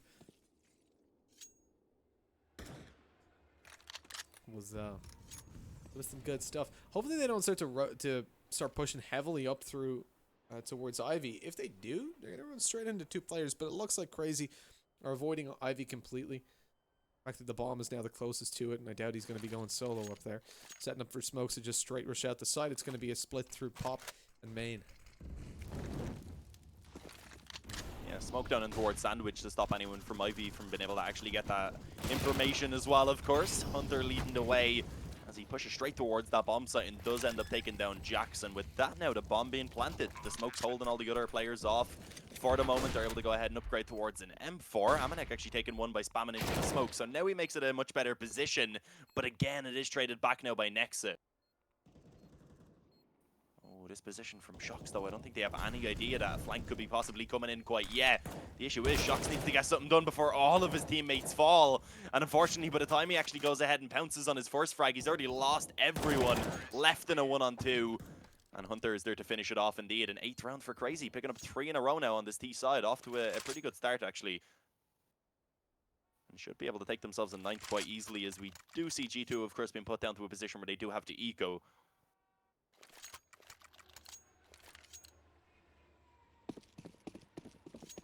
G2 10 at 8. Look, it's not an incredibly poor situation for them, but having to take this eco is definitely going to have some negative impact.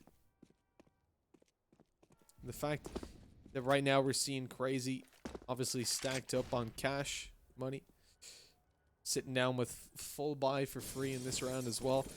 It's going to really look to be in their favor, I suppose, if they win this round without losing anyone. Lucky's the only player with armor, which definitely doesn't make the situation any easier to work with. Nades go down. Taste of your own medicine there, Amanek, as he just gets ruined. And Letney is going to be happy with that. It's been happening to him the whole CT half, and finally they get the revenge. Shox has managed to pick up 1 kill, but he needs more than that. No armor to play with and an AK. I think saving is on the cards.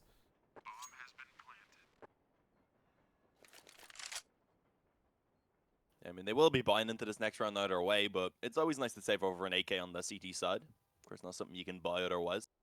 Is it going to be allowed, though? Because Otto is holding the angle, and there we go. Quick one tap going to come in. Shox goes down. And with that now only 1 round in the difference, CR4ZY, they've very quickly gone ahead and actually closed in this gap that was between them at the halftime. If they're able to pick up this gun round, I think that's where G2 will really begin to start worrying. But, of course, they prioritize getting out the best buy they could possibly. Double up setup going to be available. All the rifles, a good bit of utility, the kits as well available. Let's see if G2 are going to be able to get back into winning ways now. It's really weird looking at the scoreboard that G2 have like such a deficit of kills, and yet they're ahead. But they've forced CR4ZY into saving so frequently over on the when they were on their T side, so it's not the worst. Winning the rounds is all that matters. Double up setup in play for the CT side. Getting that full old buy out certainly does look a little bit more formidable for CR4ZY to be facing against, but forcing the issue early on. Jax goes down to the AWP of Otto. Yeah, 1-for-1 trade early on. That is something that the T side should be happy with. Tends to favor the Ts. Of course, the CT is having to split up a little bit more. Can potentially leave some holes in the defense. And of course, CR4ZY, on the other hand, they're able to just group up and try and use the sheer number advantage as they head towards the bomb site eventually. But they've still a good bit of time. 55 seconds remaining.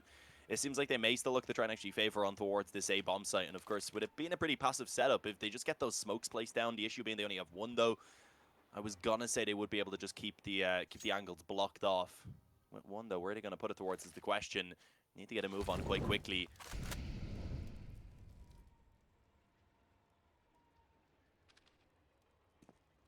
A movement has to be made, and it's straight towards A.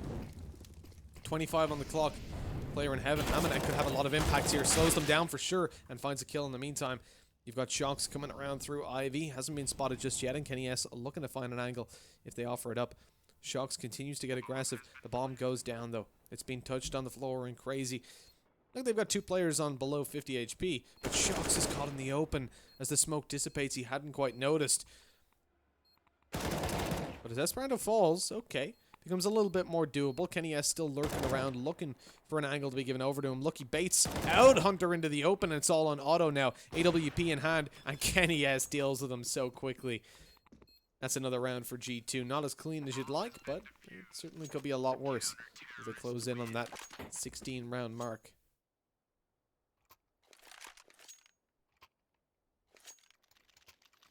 Yeah, going ahead and picking up that gun round finally. Of Of course, though, CR4ZY had built up some pretty good economy for themselves, so they will be investing once again. They still have enough to be able to get another buy as well, even if G2 do end up taking this one. So G2 is still in a position where they need to continue to take these rounds and do so back to back. As it looks like CR4ZY might take up the pace, actually. A couple of players just looking to rush straight out of A main. Hunter already making his way straight down in towards Sandwich, actually, and this could be dangerous. Jax is up close. I think he does at least realize Hunter has got up into this position. But the smoke down for the moment doesn't really give much vision for either player to work with. Instead, it is just some early map control having gone in favor of CR4ZY. But once that smoke begins to fade, they're in trouble because Kenny with this up is in a good position to try and just hold down that cross position. And of course, for the moment, at least Hunter is safe in behind the brown train.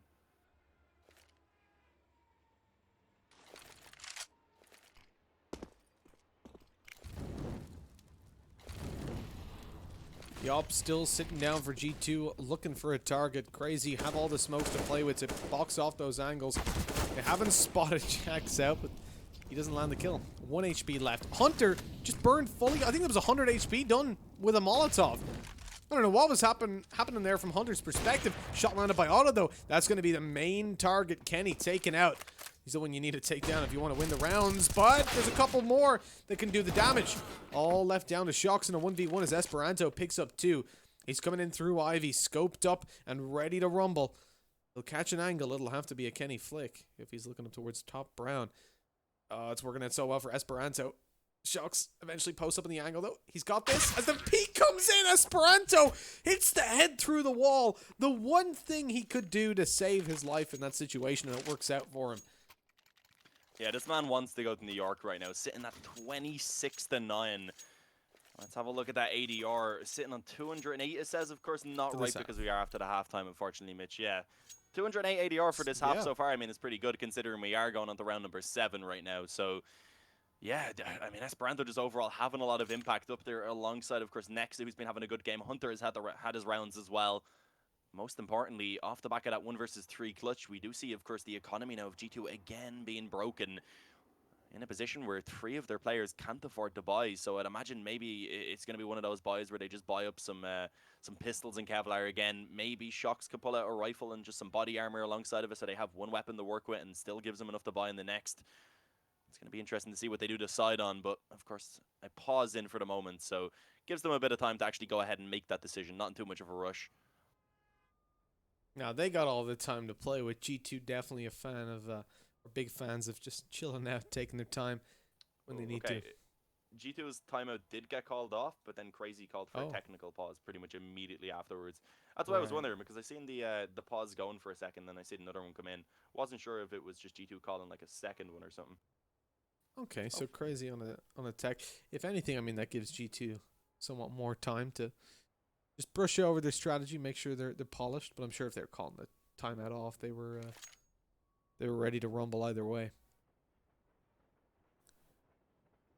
One thing I'm also quite surprised with from CR4ZY is the fact that if you think back to the previous map, where, sorry, not the previous map, sorry, the previous series we saw CR4ZY play on Train. We were talking about how good Otto would be in general on the CT side with the op, and seeing him have such a rough performance when they were over there is certainly not something that's in character. And I wonder if it's a combination. You have to think, you know, they're towards the end of the qualifier. If they win this map, they're straight through to New York. That's obviously a big deal that's weighing in on their shoulders, but you combine that with the choke in the previous map and the 5v3. I'm sure it's gone past at this point that they've reset, but coming towards the start of this game, they did seem a lot slower, and you can't help but wonder if maybe that was weighing in on their mentality. Now, though, 11-10, I'm sure they feel like they've got a great shot at closing it out, although there is still an advantage towards G2, even despite the close scoreline, and the fact that G2 are likely to be equalized here 11-11. CR4ZY still have a good... G2 still have the advantage of being on the CT side, which are who are generally expected to win more rounds.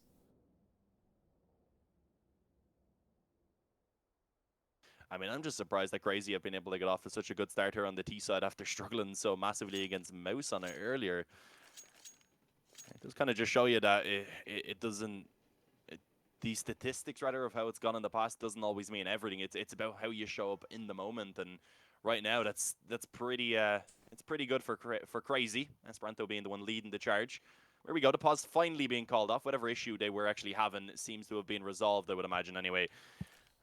The other thing to take into consideration when comparing the two series is that I'm pretty sure Train was Mau's map pick, and definitely a map that Mau's looking really good on compared to G2, who will play Train, but they're not nearly as comfortable on it as Mau's are. So there's also that in the CR4ZY of kind of easier opponents in that sense, but obviously at the same time, G2 expected to stomp out this series. The fact we're even at a third map is somewhat of a surprise. And definitely that it's becoming so close after such a one-sided start. Yeah, I mean, after going into map 1, rather, I wasn't really too surprised that we did see CR4ZY take it. I didn't expect it so convincingly, but I kind of was expecting us to go to a 3-map series. But CR4ZY putting up such a good performance here on the T side of Train so far is just kind of surprising to see. But a lot of utility in play right now for G2. They actually have 4 smokes and then 1 flash to work with. They have a couple players with the Kevlar as well to back up those pistols. So, I mean, this is certainly still around here where G2 can definitely get a little bit done. At least get some frags in. They haven't really allowed for the economy of CR4ZY to get too crazy, is I suppose one way to put it. But, yeah, if they can even just drop 2 or 3 players, I think they could be pretty happy with how it's gone. Being on that CT side as well. There we go. CR4ZY getting ready to go forward on towards this A-bomb site now. And they're going to swing out pistols up close to where they've got a chance. But so far, yet to obtain anything. Kenny S picks one, fails back a little bit in connector. Hunter knows there's at least one more there. Spots the swing coming out from Shox, and Kenny uses this opportunity to close in the distance. Catches himself a kill, a second on the board. Now his feet are going to be clearly visible as he pushes around the right side. But never mind, it's Esperanto on the flank that finds those kills and puts himself up to, what's that, close to 30. 28 kills on the board, 28 for 9 nonetheless. They're now equalized up 11-11. With Esperanto firmly leading the charge. And a much different G2 than what we've seen in the previous games today, and indeed previously in this series. Kenny S and Shox have been miles ahead of their teammates, with the occasional appearance from one of the others towards the top. But so far, we're seeing a very tight-knit performance. She's not playing out kind of as expected. Now the double op setup again comes into play, and this is where we could see things change. In fact, it's Shox playing towards B with the AWP, and then Kenny S is the one, he's holding down Ivy, but then focusing to assist main if they need to. Of course, Otto has an AWP of his own, though. He's been a lot cooler in the series than I was expecting from him. Earlier on in the day, he was one of the players that was leading the charge on that big green gun. It looks like right now, CR4ZY, though, they're doing a favor over towards that B bomb site. All 5 players pretty much actually making their way in this direction early on. So let's see how it's going to go. As you said, already 2 players, including that upper Shox in position. There's also the chance then for maybe a quick flank to come in through Pop Dog. Rotation already coming through by Kenny as well. This is going to be a very difficult push for CR4ZY to try and overcome. We will at least see Esperanto pulling back that 1 frag onto Lucky. Otto expecting maybe someone to try and make their way up on top of that Train. Will he be given the opportunity is the question. There's a little bit of a gap in the smoke though. So Kenny, he's going to be the one to get the shot on towards Esperanto instead. Esperanto was low though. Everybody else full HP to contest with, which makes it much harder for the rifles in play to work with. And apparently for Shox too. Long range on the op, taken down by a 1-tap from Next. A 2v2 on the board. Kenny taken down on top of the Train. This is not looking good. Jax has got to pull it all the way back by himself. Pushing forward with the AUG. He hears the AWP right below him. He knows where Otto is, and he'll take him down for sure. But winning out the round is no longer possible. Getting away will be difficult as well. Spotted from upper. Next, it takes the kill and survives even towards the back. He won't get the AWP, though. That's the only problem for him. So it is a costly round for CR4ZY, but G2... it's definitely hurts them a lot more economically, as presumably they're going to be taking a week bye and potentially giving CR4ZY a 13-11 lead. Yeah, this is really bad. G2 up 10-5 at the half-time. And so far, I've only been able to pick up a single round here on this CT side. CR4ZY, as you said, will be taking a 13-11 lead, most likely, as we see G2 again being relegated down to just pistols. that aggression of Truby is being heard there. Yeah, Esperanto breaking the windows, but not really being cautious of it. When he made his way back up the ladder, I honestly thought that he had heard those footsteps, but maybe not. Otherwise, I think he would have been a little bit more cautious rather than trying to shoot out those windows. And will at least trade one back there as they catch Amanek, who had himself a good opportunity. They're almost taking down Otto from main. Oh, the bomb being dropped out there. There's a player up close. I don't think they realize that. Lucky on the CZ gets 2. An opportunity maybe for more to be found as he looks to try and take down that player emerging from Pop Dog. Still alive for the moment, though. It's the 2 versus 2. Lucky at this point just being a little bit of a nuisance in behind those bomb trains because they have to go ahead and try and retrieve that bomb. CR4ZY have already taken Mouse out of the qualifier, and they're looking to bring it all the way and eliminate G2, but it's not happening in this round as the Eco comes through with a victorious shout. G2 bringing it across the line, saving AK as well, which means Jax is going to be able to donate an op. He's feeling generous. He's not feeling generous. You're going to see the rifles. Oh, Amanek taking secondary op instead of Shocks this time. After being taken out a couple of times on it, there's a little bit of a, I suppose, call from probably Shocks saying he's just not feeling it right now. Yeah, I mean, Amanek is a very capable upper, so it is also good to see him on it. He's definitely going to have the opportunity to try and pull some of these rounds in favor of G2, and he does actually already kick things off here into round number 10, or round number 25, of course. He does manage to open it up towards Ivy. Letney trades one back not long before, of course, Jack's going to be able to drop Hunter, though. So that man advantage is still retained by G2 for the moment. This is getting a bit rough. CR4ZY of Letney on low HP and a man disadvantage. Okay, Lucky. Just jumps out in the open. They have no control towards the middle of any of the train area, but he feels it, and it costs him his life. You're down to a 3v3 now. 2 players towards Pop Dog. It's being watched with the one in back. CT isn't going to be able to do anything as he comes around Ivy. Amanek with the AWP already found one of the opening duels, spotted the bomb, gave the info to his teammates, but doesn't matter. CR4ZY are still able to find themselves back into this. And Amanek has no information here. It's a big problem. He's really going to wait for Jackson Shocks to come through.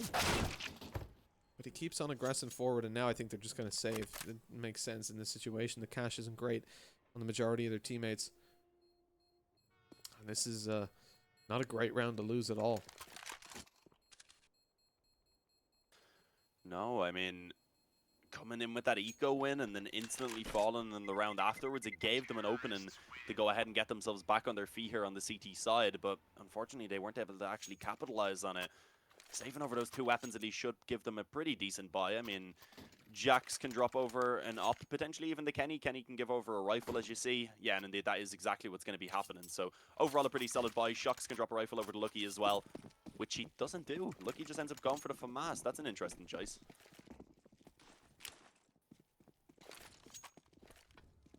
Shocks did, of course, end up getting himself a little bit extra utility in the end as well, though. So maybe that was the main priority. But if this round doesn't work out for G2, they're going to be in a lot of trouble. At that point, it could be CR4ZY going ahead and taking themselves up the map and serious point and putting themselves on the verge of qualifying the ESL 1 New York 2019.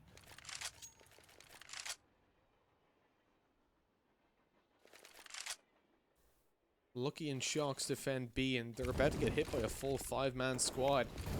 Pushing on in. Let's see if they can hold it down. Lucky is behind a smoke there. I think he's relatively safe. Waiting for the players to come around. He picks up one. Swings out on Letney. He was not expecting it. Caught falling down! What is that? All the kills swinging in towards the CT side. That wasn't him finding the third. Thank God. That swing around as a player died. He started shooting, and I almost had a heart attack. Not bad, though. 13-13. Scoreline tied up and a great hold for G2. Yeah, and finally they've actually put a stop to that economy that we'd seen CR4ZY build up over this T side. And of course, with that now a pause actually being called in, you would imagine that this is a tactical pause for CR4ZY. And we'll go ahead and actually confirm. So yeah, it is indeed. CR4ZY taking a little bit of time to discuss what they're going to be doing into this next round. And it's likely just an eco. Maybe not, though, actually. Yeah, going to go straight in for the buy. I guess they did have a couple of players who were in double eco territory, so it is somewhat understandable. Esperanto going to pull out the Deagle. Otto ends up getting a Krieg alongside a Flash, so there's not really much utility to work with. And overall, just a very weak buy. If CR4ZY end up losing this round, then they're in an even worse investment in this next one. They'll have to just take the eco and try and play for overtime.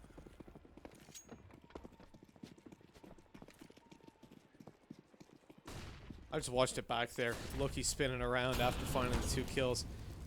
He didn't kill him, but the shots were on. And that could have been beautiful. I think it was one of the ops long range that helped him out. But 13-13 tied up. CR4ZY got themselves the Mackies, some Pistolas, Otto on the Krieg. And they're making their way early on out of Ivy. The regression coming up from Shox, spamming through the smoke. Jax is able to finish off one of the players that have pushed through. Amanek is... Oh no, Shox walked away. Nexa walks through the smoke and picks up 2 on a Mac 10. How did Letney just get a knife? I have no idea what's going on towards the site. I'm amazed by what Nexus pulled off, but then Letney knifes Kenny S, as you do. An interesting choice when you're in such a position as well. Maybe he was forced to go in for it, but of course Nexus is so low on HP left in this 1 versus 2. It's not going to be easy. A bit of an opportunity maybe to try and force that 1v1 up against the player close on the right. But of course has to be cautious of Lucky up in heaven. And will he make the correct decision indeed? Next going to be clearing right initially as he goes out, but expects it to be clear as he doesn't spot anyone. Jack's going to be able to just take him down from behind, and there it is, 14-13 for G2. They go ahead and reclaim the lead. And as I said, with CR4ZY not being able to successfully pull off that force play, we see them in an even worse position now. Not a lot, I would imagine, to be invested into this round. A Zeus comes out for Hunter, a Deagle for Nexa, a P250 for Esperanto, and I don't know, this is getting awkward. They're going to be playing for the overtime, but maybe a little bit of tilt and play as well, because they were so close to actually making this victory happen.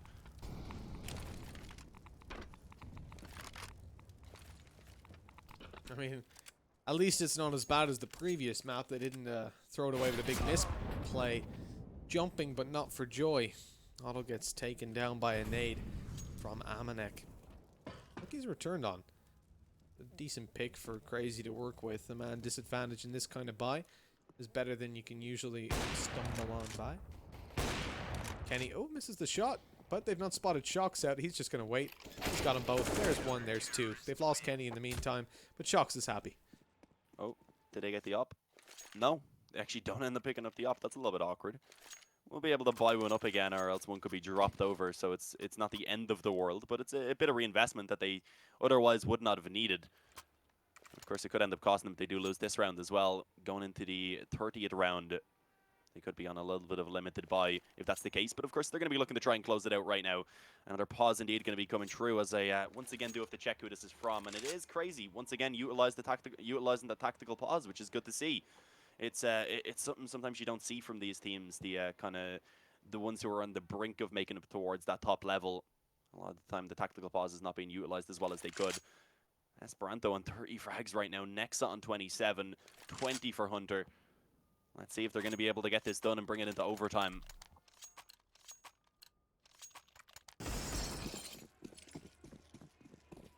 It's a long road. Losing Kenny S in the previous round certainly helped out CR4ZY, though, by dropping him. They've left themselves over into a spot that winning this round will cripple the economy somewhat. Leave G2 with only a couple of strong weapons, especially if they're investing into a double op setup. For now, though, happy to take out just the 1 on Kenny S. We're seeing this from the previous round as well. CR4ZY playing anti-flash. Confident that there would be a little bit of aggression coming through Ivy, but it's not happening just yet, as G2 have gone for a super passive hold in Ivy, with Amanek watching it from up on top of green. And instead, 2 players pushed up very aggressively towards team main. They're watching the walkout of Pop Dog as well. You can see Shox there, and Jack's rotating over. Hunter's in position in Pop. You've got 3 coming through Ivy and 1 in main. It's going to be a heavy split on A. This is something G2 have been able to repel a couple of times in the past. But this time they haven't got Kenny S on the AWP around that area. They've got 3 rifles to hold on. Yeah, it starts off pretty well as Amanek takes 1, but Nexa does at least successfully trade. Bomb dropped for the moment. This should be retrieved. That Molotov actually going to be put right on top of it, so that's going to go ahead and delay things a little bit here for CR4ZY, which with only 40 seconds remaining on the clock is not really something that they can afford, because it's now allowed for G2 to rotate into position. They have pretty much everyone ready to try and hold this down now. CR4ZY are going to have to hit some ridiculous shots if they want to open up this bomb site, And so far, it's not happening. Jackson Lucky going to go ahead and find a frag each. Kenny from behind takes down Otto. And with that now, it's all onto Nexa. 1 versus 3 to try and save the day, and it's not going to happen. 16-13 for G2 Esports as they do go ahead and take the grand finals to qualify.